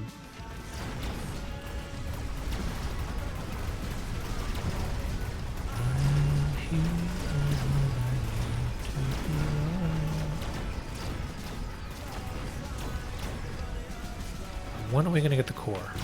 When are we gonna get the core?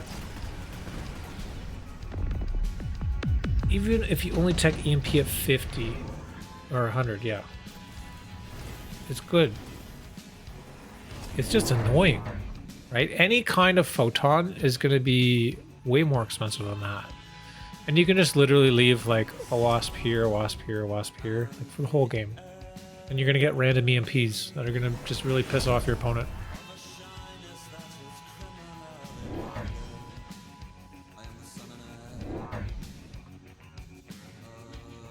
Oh, we're all charmed in here.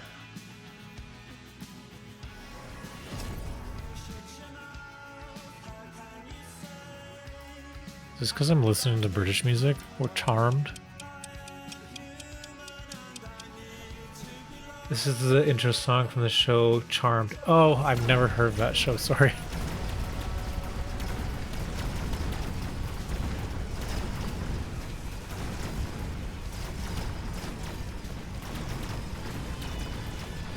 The Smiths. Yeah, sorry, we're on like a depression binge, I guess. You guys have musical ideas throw them in chat. You can listen to whatever.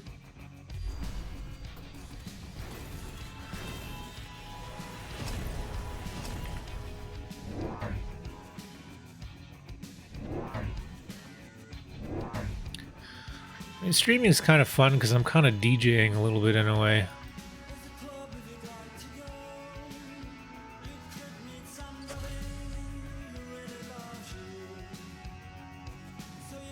That's something that I always wanted to do when I was young. Let's do like DJ stuff. But I never truly got into it.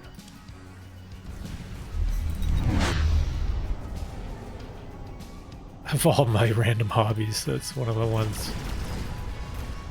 I wish I had a bit more time for. Or like when I was young, I mean.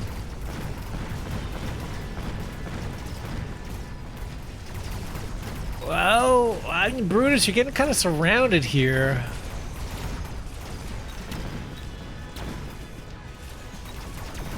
Enhanced mod's really good.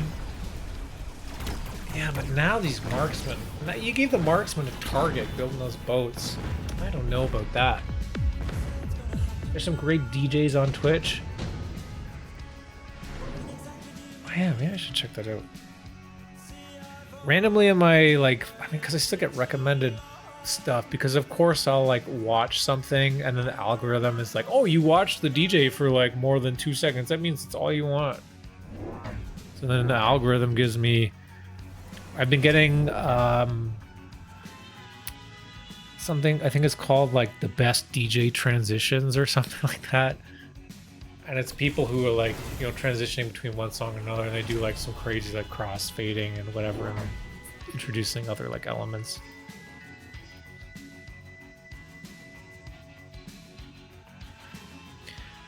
Rebrand Steve, hello everyone. Hey, how's it going?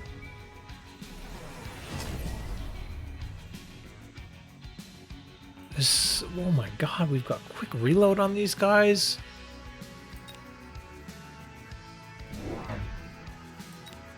What do we get at the Dominion Core? Brutus, you're getting kind of low here. You got a lot to go. Sharku has almost 5,700 HP. Okay, we're gonna get the flank. This is actually a pretty good flank. It's gonna turn a lot of units.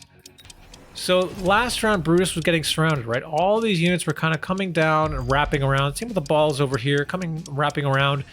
Trying to fix the problem. Brutus now putting stuff on the flanks, pulling. Look at these big pulls. And now Brutus's whole army can focus on this bit here. And not, you know, this was like here, right? Now there might be a bit better positioning. Let's see how this plays out. Did Brutus fix the positioning? These arc lights are still kind of wrecking. Level 3 crawler? What are we watching? Oof.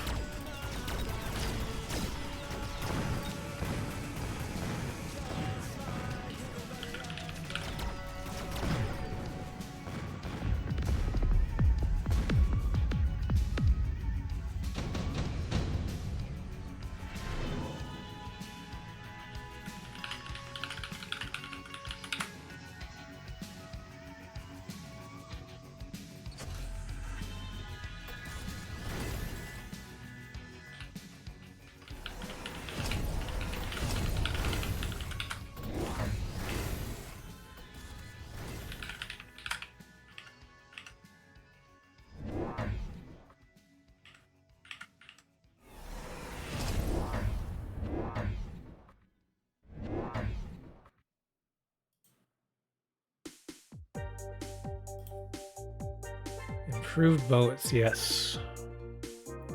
We've got against supply enhancement, elite hacker, extended range Phoenix. And now we've got the Dominion Core. There we go. Brutus picking up the Dominion Core on the level 2 improved Overlord. 95,000 HP.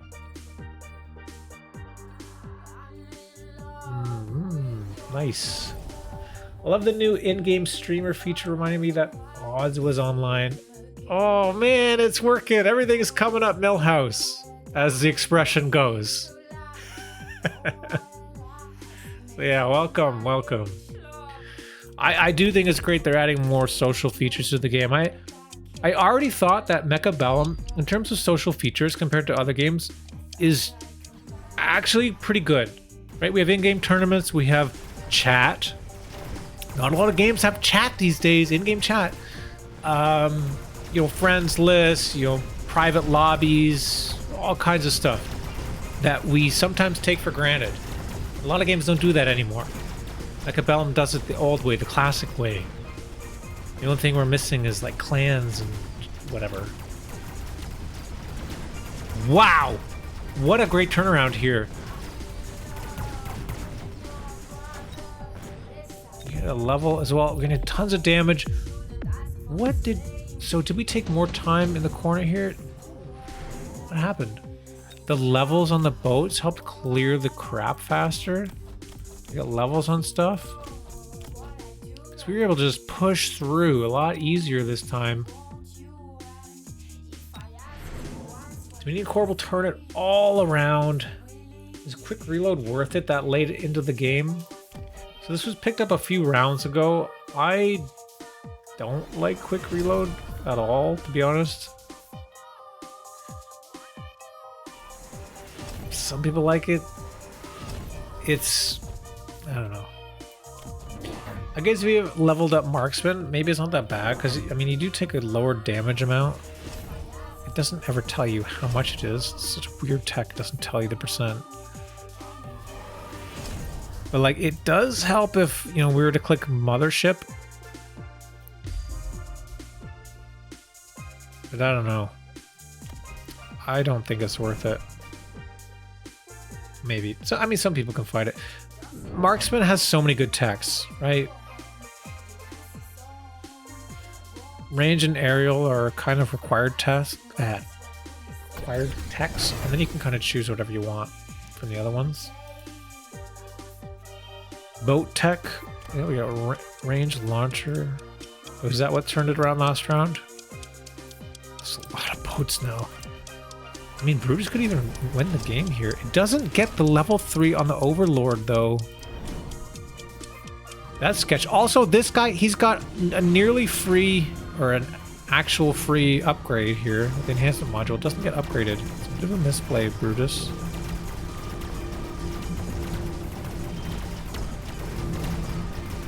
Oh, the Dominion Core. I mean, this is why you want to get it leveled up here. He's half health. He's gonna stay alive, and now the tower goes down. Overload needs motherships.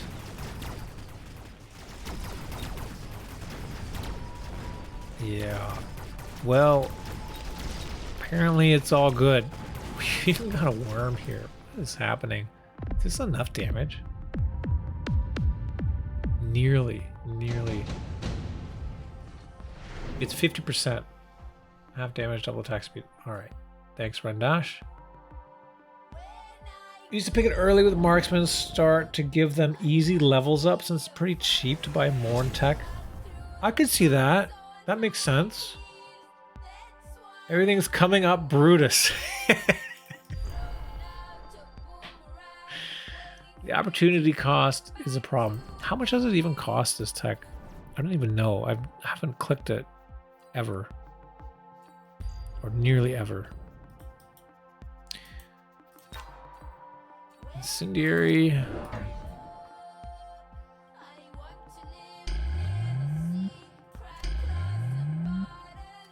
So usually you put the sledge behind so it doesn't get missiled like this, and you put a crawler in front. It takes even longer to deal with. Good block on this. I don't know if that was entirely intentional or not.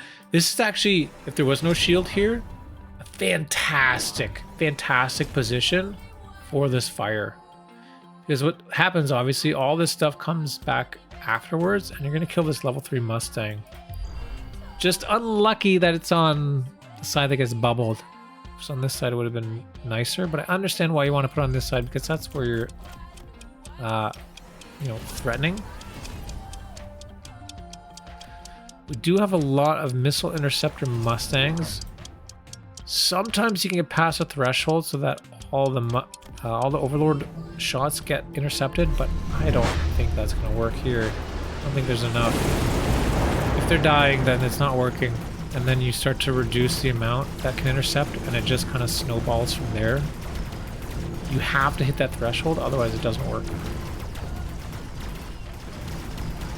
But yeah, imagine if the fire was on this side. Slow down the tower too. Oh. Tower goes down. Oh no, Brutus! Oh no, Brutus! Oh no, Brutus! Brutus, no! Oh, oh no! He was so close! I thought you had it! The mothership, everything was looking good. Oh no! R.I.P. The king is dead. All hail the king. Brutus. What if we did it the other way, like this? Right? Still take this.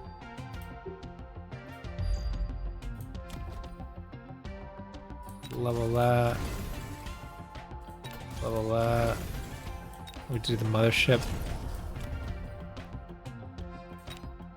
And then we try to protect from whatever.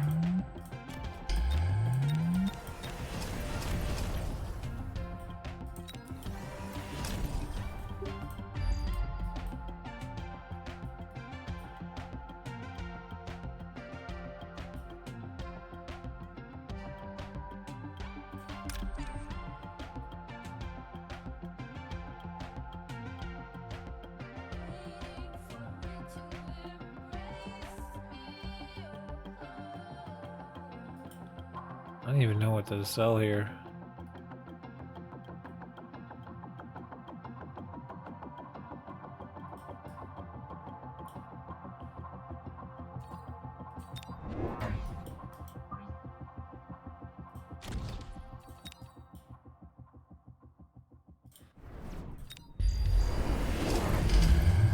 I'm just curious. It's blocked. Curious if the fire on the other side does anything different.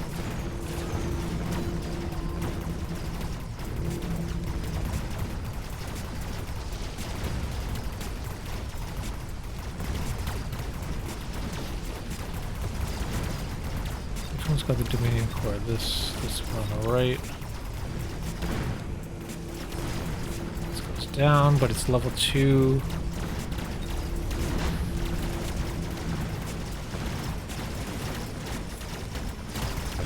Oh my god. Well, he wouldn't be dead. Wouldn't be dead. A little bit better. 449. I think he had 500 or something, right? 879. He would have been alive. Would have been alive. Alright. Well, thanks, Brutus, for that game. Another hero has fallen. F's in the chat. We got 2 more replays. We've got this one, single commit.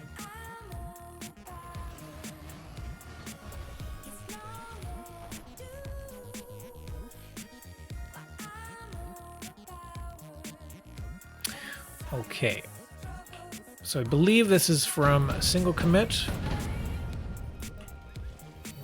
who says, this game was planned around developing hounds early and then getting a level 2 sandworm in the center round 3 with training spec. Dominion core showed up on turn 3, which resulted in a 200,000 HP sandworm that mostly carried the game. This is about 1600 MMR. This sounds crazy. We get to pay attention pretty early on here. It's gonna be fun. So we got this replay, and then we have one replay from RedScare. And then that's all the replays we got. Unless we look at another Kepals one. We might be able to go look at another Kepals replay.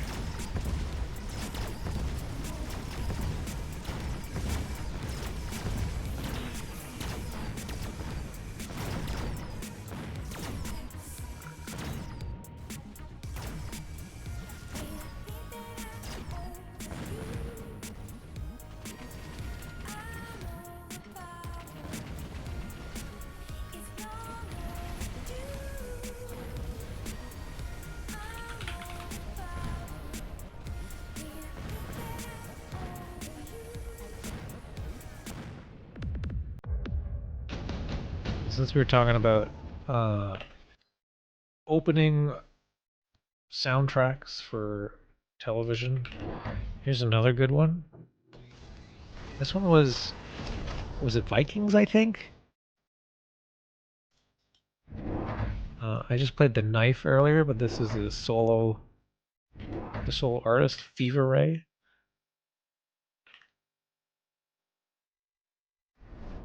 Who does this? Hey, this is mine. Big fan of your videos, pretty new and have learned a lot from you. Oh, thank you. Hey, I'm glad that you're in the chat here. That's great.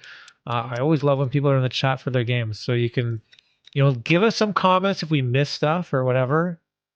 And yeah, thanks for the replay. It's great to have some new faces. So I'm looking forward to this one. It sounds fun. A2 Groot. I missed that message, Johnson. that's perfect.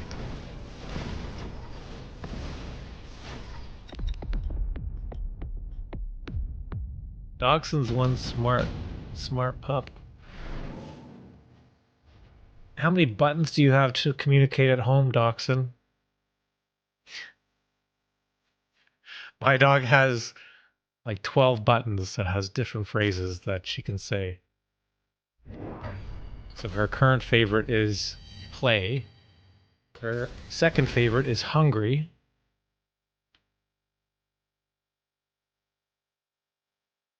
And then when she gets mad, she just starts pushing a bunch of them. She's too excited. I'm trying to teach her door, because we have outside as a button, but that's to go outside, obviously, to go back to go pee, or just outside in general. But she's confusing. Like, she pushes outside when there's someone at the door, but I want her to push door when there's someone at the door. So I'm trying to teach her door instead. But she gets too excited, so she's too flustered and she won't think. Okay, here we go. Round 2 Dominion Core Sandworm. Jesus Christ. That's so fucking huge. It's not gonna die. Even if he loses tower. This is to be coherent with dog's priorities. Yeah, she's got, a water button, which is really helpful because we have it in the kitchen, so when she's out of water, she knows to push the water button. I can hear her. There's some water.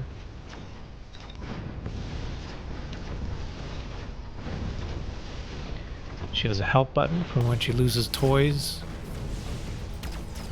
Either from falling down the stairs or getting underneath a coffee table or whatever. But she's too smart. She's learned that she can just drop a toy on purpose down the stairs when we're not paying attention to her and then push help. So now her thing is, she'll push play, and we say, play later. And then after we do that enough, she takes her ball, she goes to the stairs, she drops down the stairs and then pushes help. It's infuriating.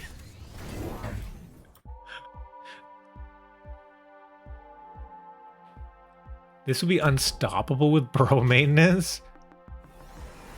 Yeah. Oh, damn, it's too bad. Still really good. Round 4 lightning. Smart.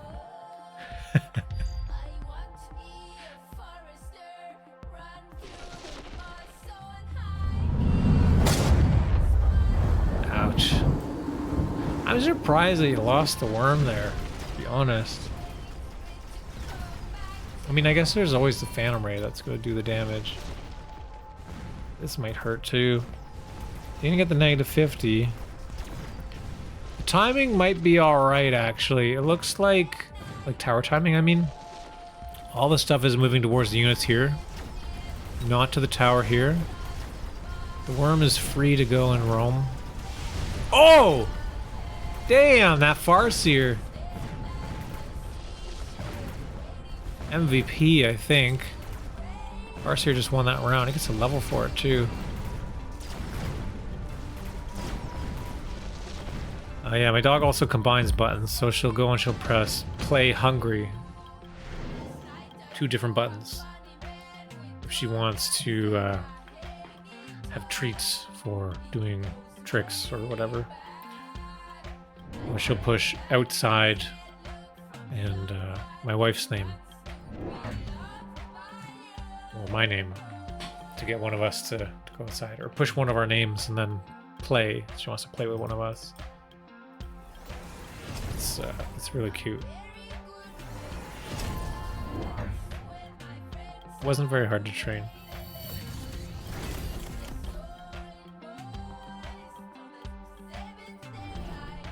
Help was the hardest one to train. And I think that's why it's kind of derailed into her dropping the ball down the stairs on purpose.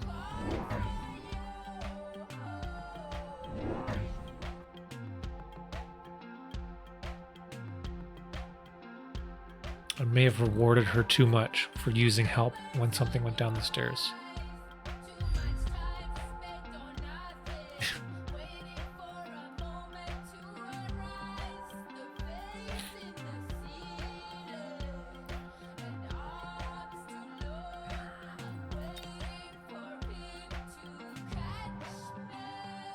SingleCommit, are you a developer? Is that what your name has to do with?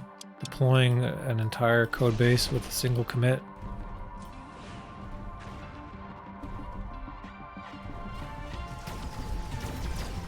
That's my line of work, so. Although right now a lot of my line of work is reviewing AI generated pull requests. Blow my brains out.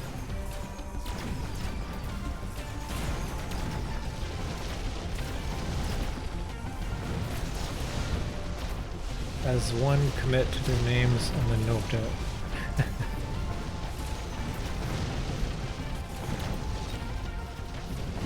This can't be fun.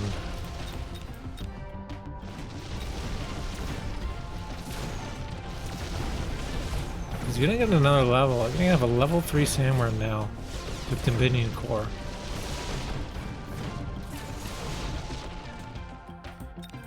These air units are just gonna prolong this. It's reference to double committing in Rocket League. Oh.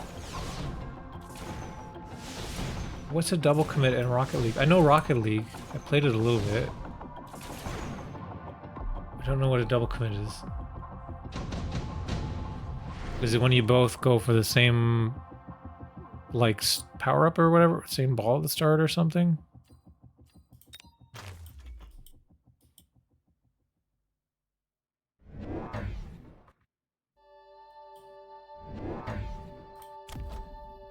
Two people going for the ball at once puts you out of position. Okay.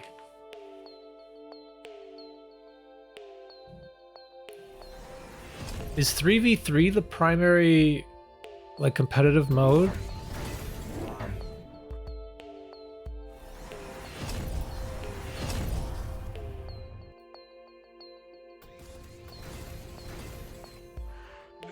I've only played it a little bit on my Steam Deck, not in a serious way. It's fucking hard. That game is really hard.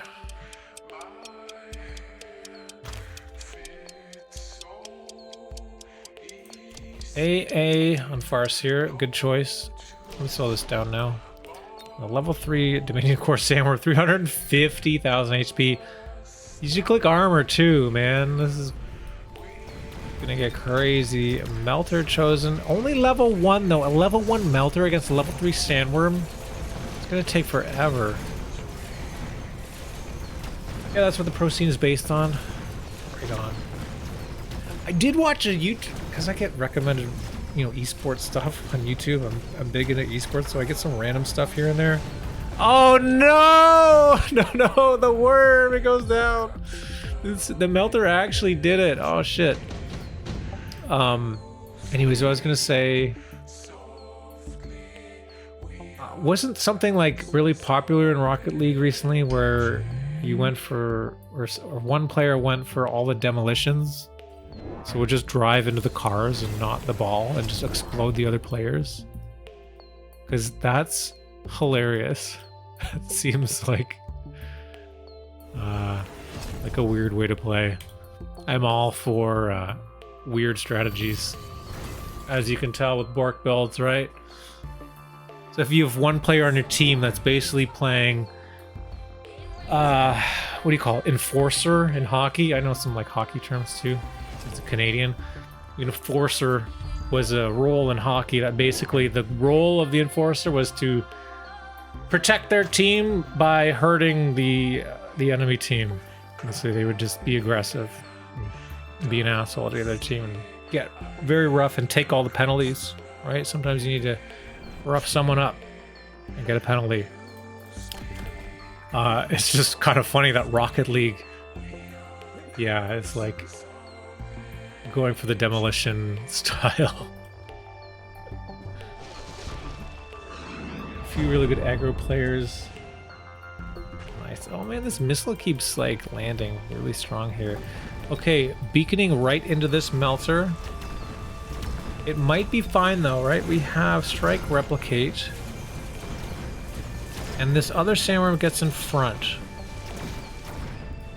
Underground. All this crap has been cleared now. This tower timing is super important. Do not get this tower until the Melter goes down. Good, good. Oh my god, it kills the tower through the debuff. That's how much damage this thing does.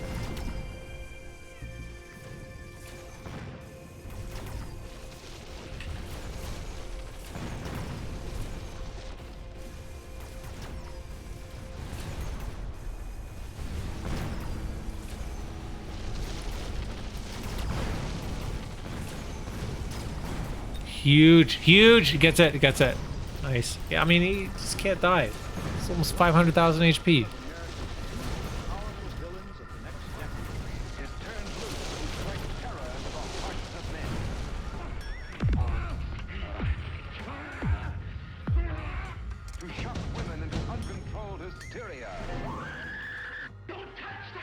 The villains themselves were ultimately responsible for much of Improved firepower. Audiences love to hate. The importance of the villain was not overlooked. Of course, Imagine burrow maintenance. I know, right?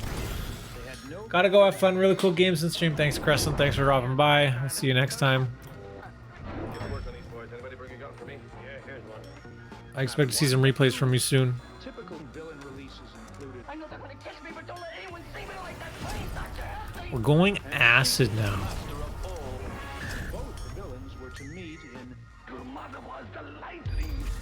two historical figures. Oh shoot, I didn't realize Borked Builds was today. Is mine already done? Yes, Fab. We watched yours a couple games ago. Alongside of Thanks to the replay. It was good.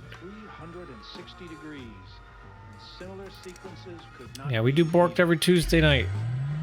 villains who possess supernatural abilities. I almost forgot, to be honest, because we had a holiday yesterday, so it kind of threw me off a bit. That villain, more accurately, the dark side of our beings.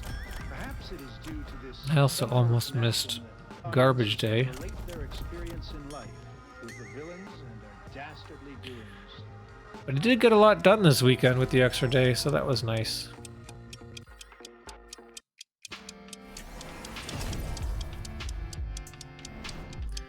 Background music is distracting.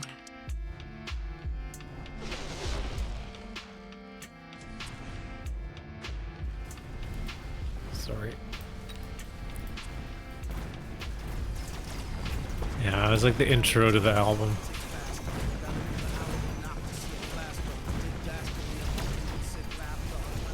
Here we go. All the worms coming in. Is acid going to help at all? These guys are standing in the acid, but it's still only a level 1 melter. Oh, the sandworm is just so strong.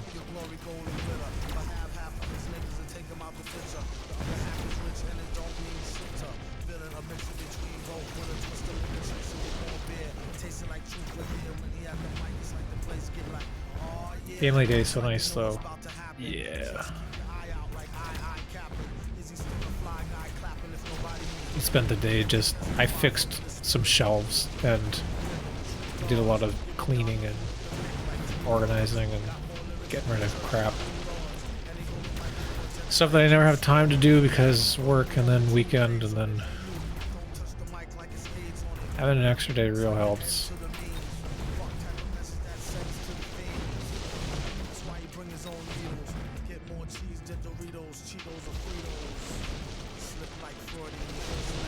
That's a lot of worms. You think this one ray can do it? 1800 HP. Is that enough?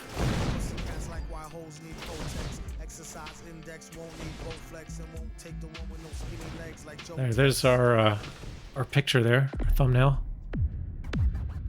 Oh, he's still alive. He's still alive.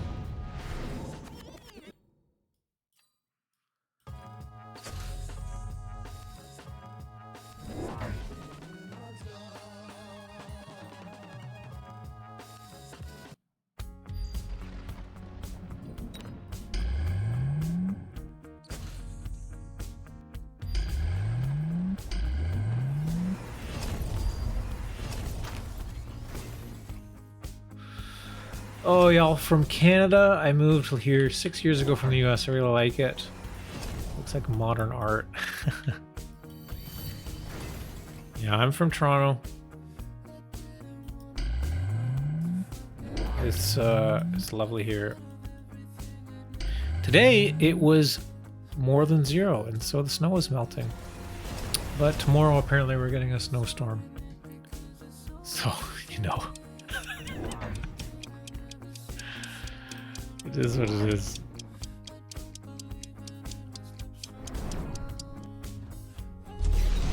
I actually like the snow, but I don't like the spring dog poop season.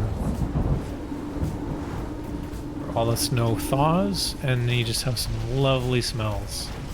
Thawing dog poop. And all the assholes who don't pick up their poop.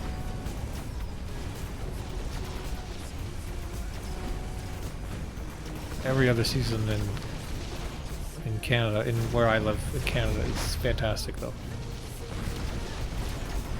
Kitchener. Yeah, that's close by.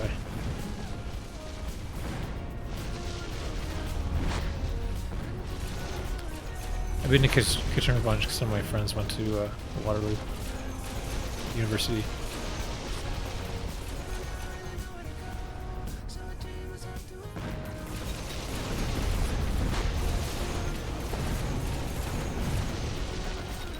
Yeah, this is it. So many worms. Holy crap. It just could not keep up with that level 5 Dominion Core Sandworm.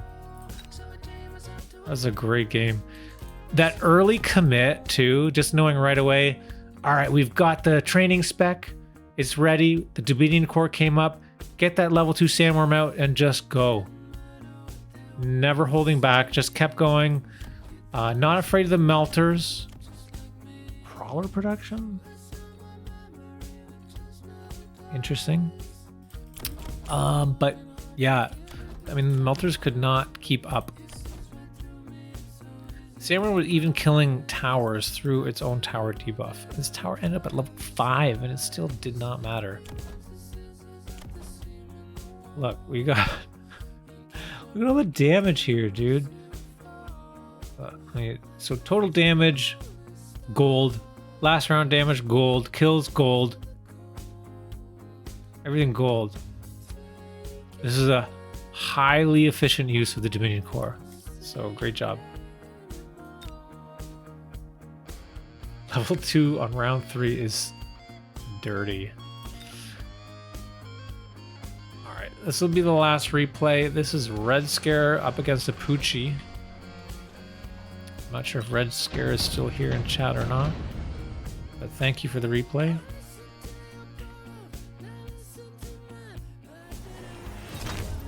Let's see if there's any notes.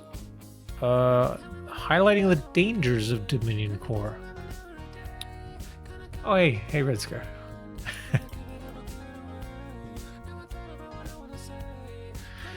You know, I have been thinking about putting on a coach pupil league.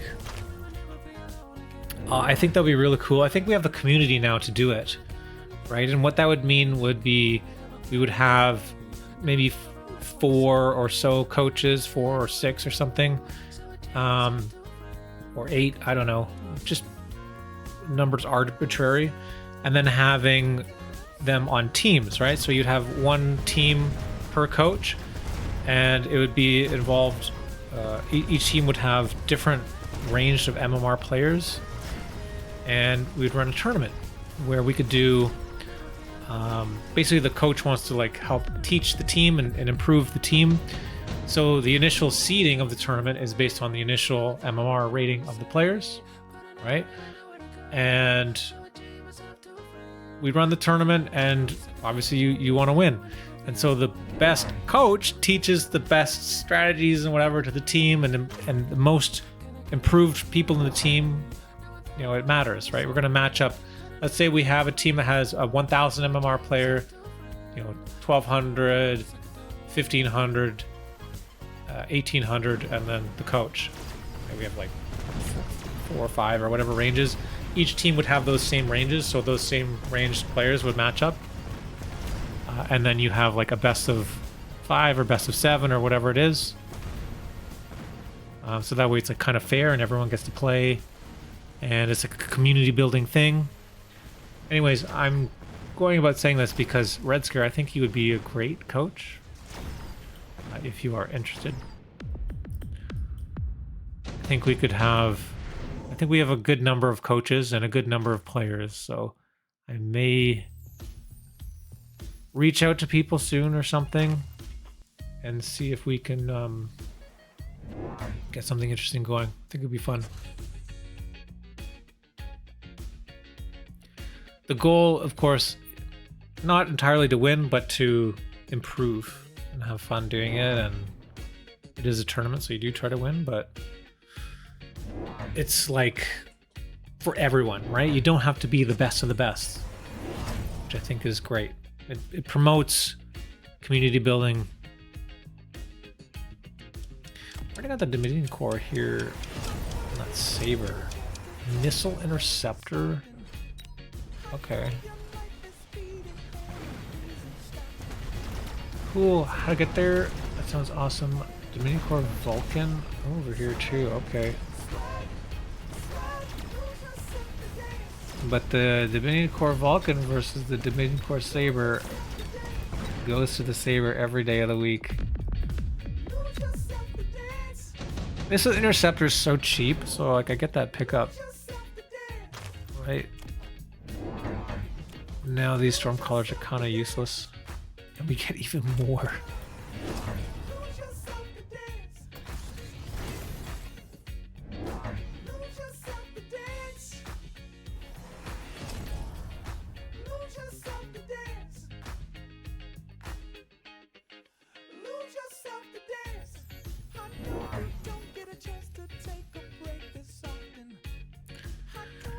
But still, we go symmetrical. Both players playing symmetrical.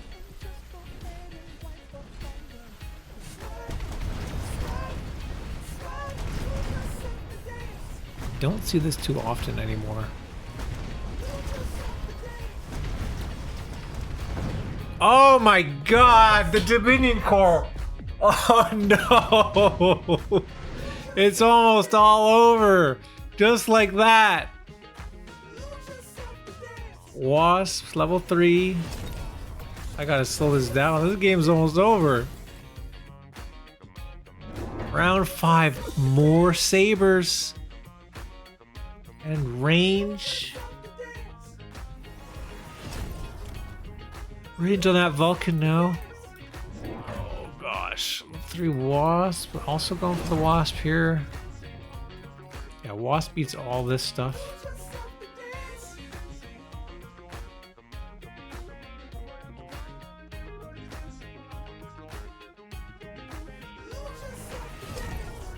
Anti-missile here too. So interesting, actually. Standard saber. Stormcallers, Vulcan.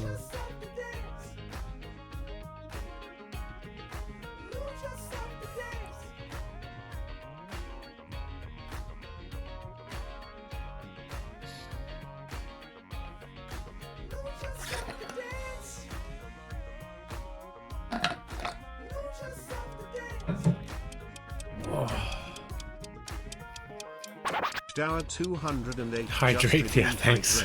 A little late.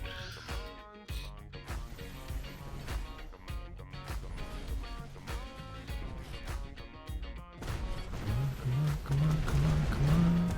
Alright, paying attention to this guy here. He's got range now, he might be able to stay farther back.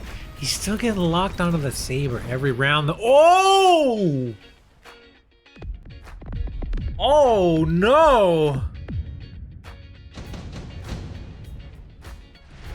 Oh no! Dominion Core. Such a wild, swingy game. Holy moly. I didn't think it was going to swing the other way like that. MP for both. I mean, you gotta shield this, right? So this is obvious. It's but a scratch.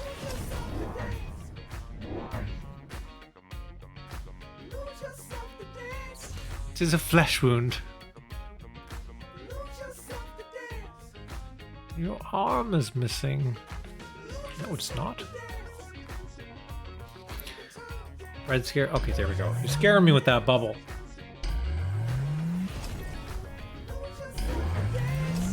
Okay, good. Okay, so we moved the Dominion Core over.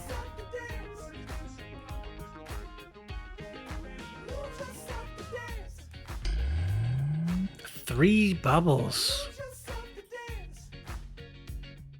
Really afraid of this, 50 cost EMP. But I guess with the Dominion Core, I feel really bad to get it EMP'd. More Vulcans? Like, I don't really see why we're going more Vulcans here. There's not that much stuff. Why do we need 4 Vulcans for like 5 packs of chaff? It does help with the sledges, I guess, and the hounds a bit. Alright, so this guy and this guy. Let's pay attention here. Well, the bubble actually helps, they're still under the bubble.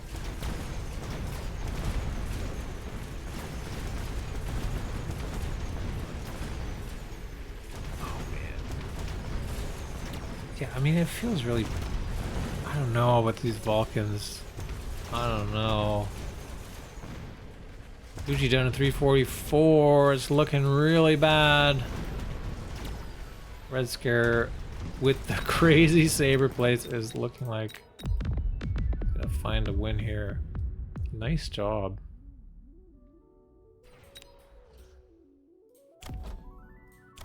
Yeah, that one round was actually crazy. Almost threw it.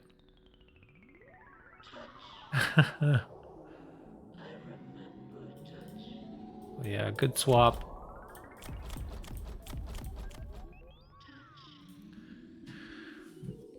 RedScare not afraid of Vulcans.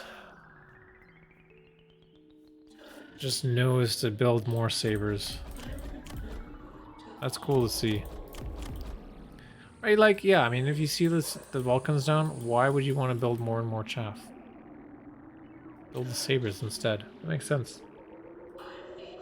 More of a cautionary tale than a slugfest. Yeah, but it was wild swings too, right? You had some great ones, and then Apucci had one on you, and you had to pivot over here.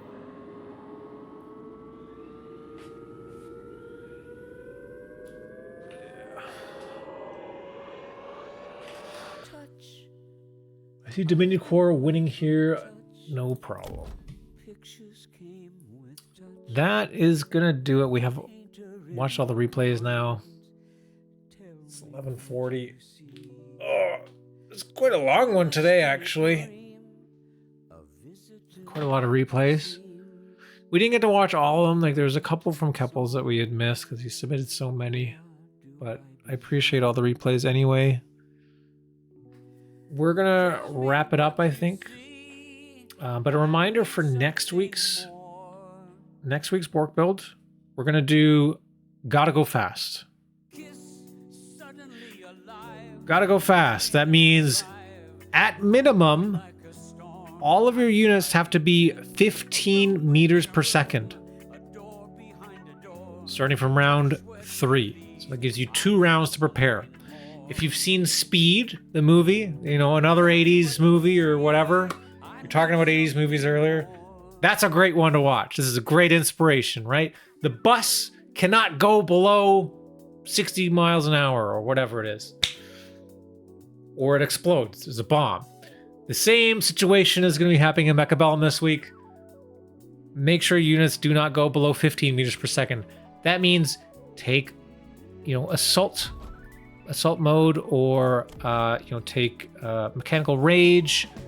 You might be able to play Typhoon with mechanical rage, right? Take your temp speed. If you get speed spec, that's fantastic. That means you can use more units, right? If you get speed spec, temp speed, mechanical rage on Fang, and then maybe you pick up haste mod, or you get the card for speed as well. Like, that's going to bump up all of your units. Apucci was saying earlier, he was in the stream, that if your speed spec, you can and you get that the speed card, basically every unit is playable at that point. So that's really cool. Don't just build Rhinos and Wasps. Rhinos and Wasps are great, but let's see an expansion, okay?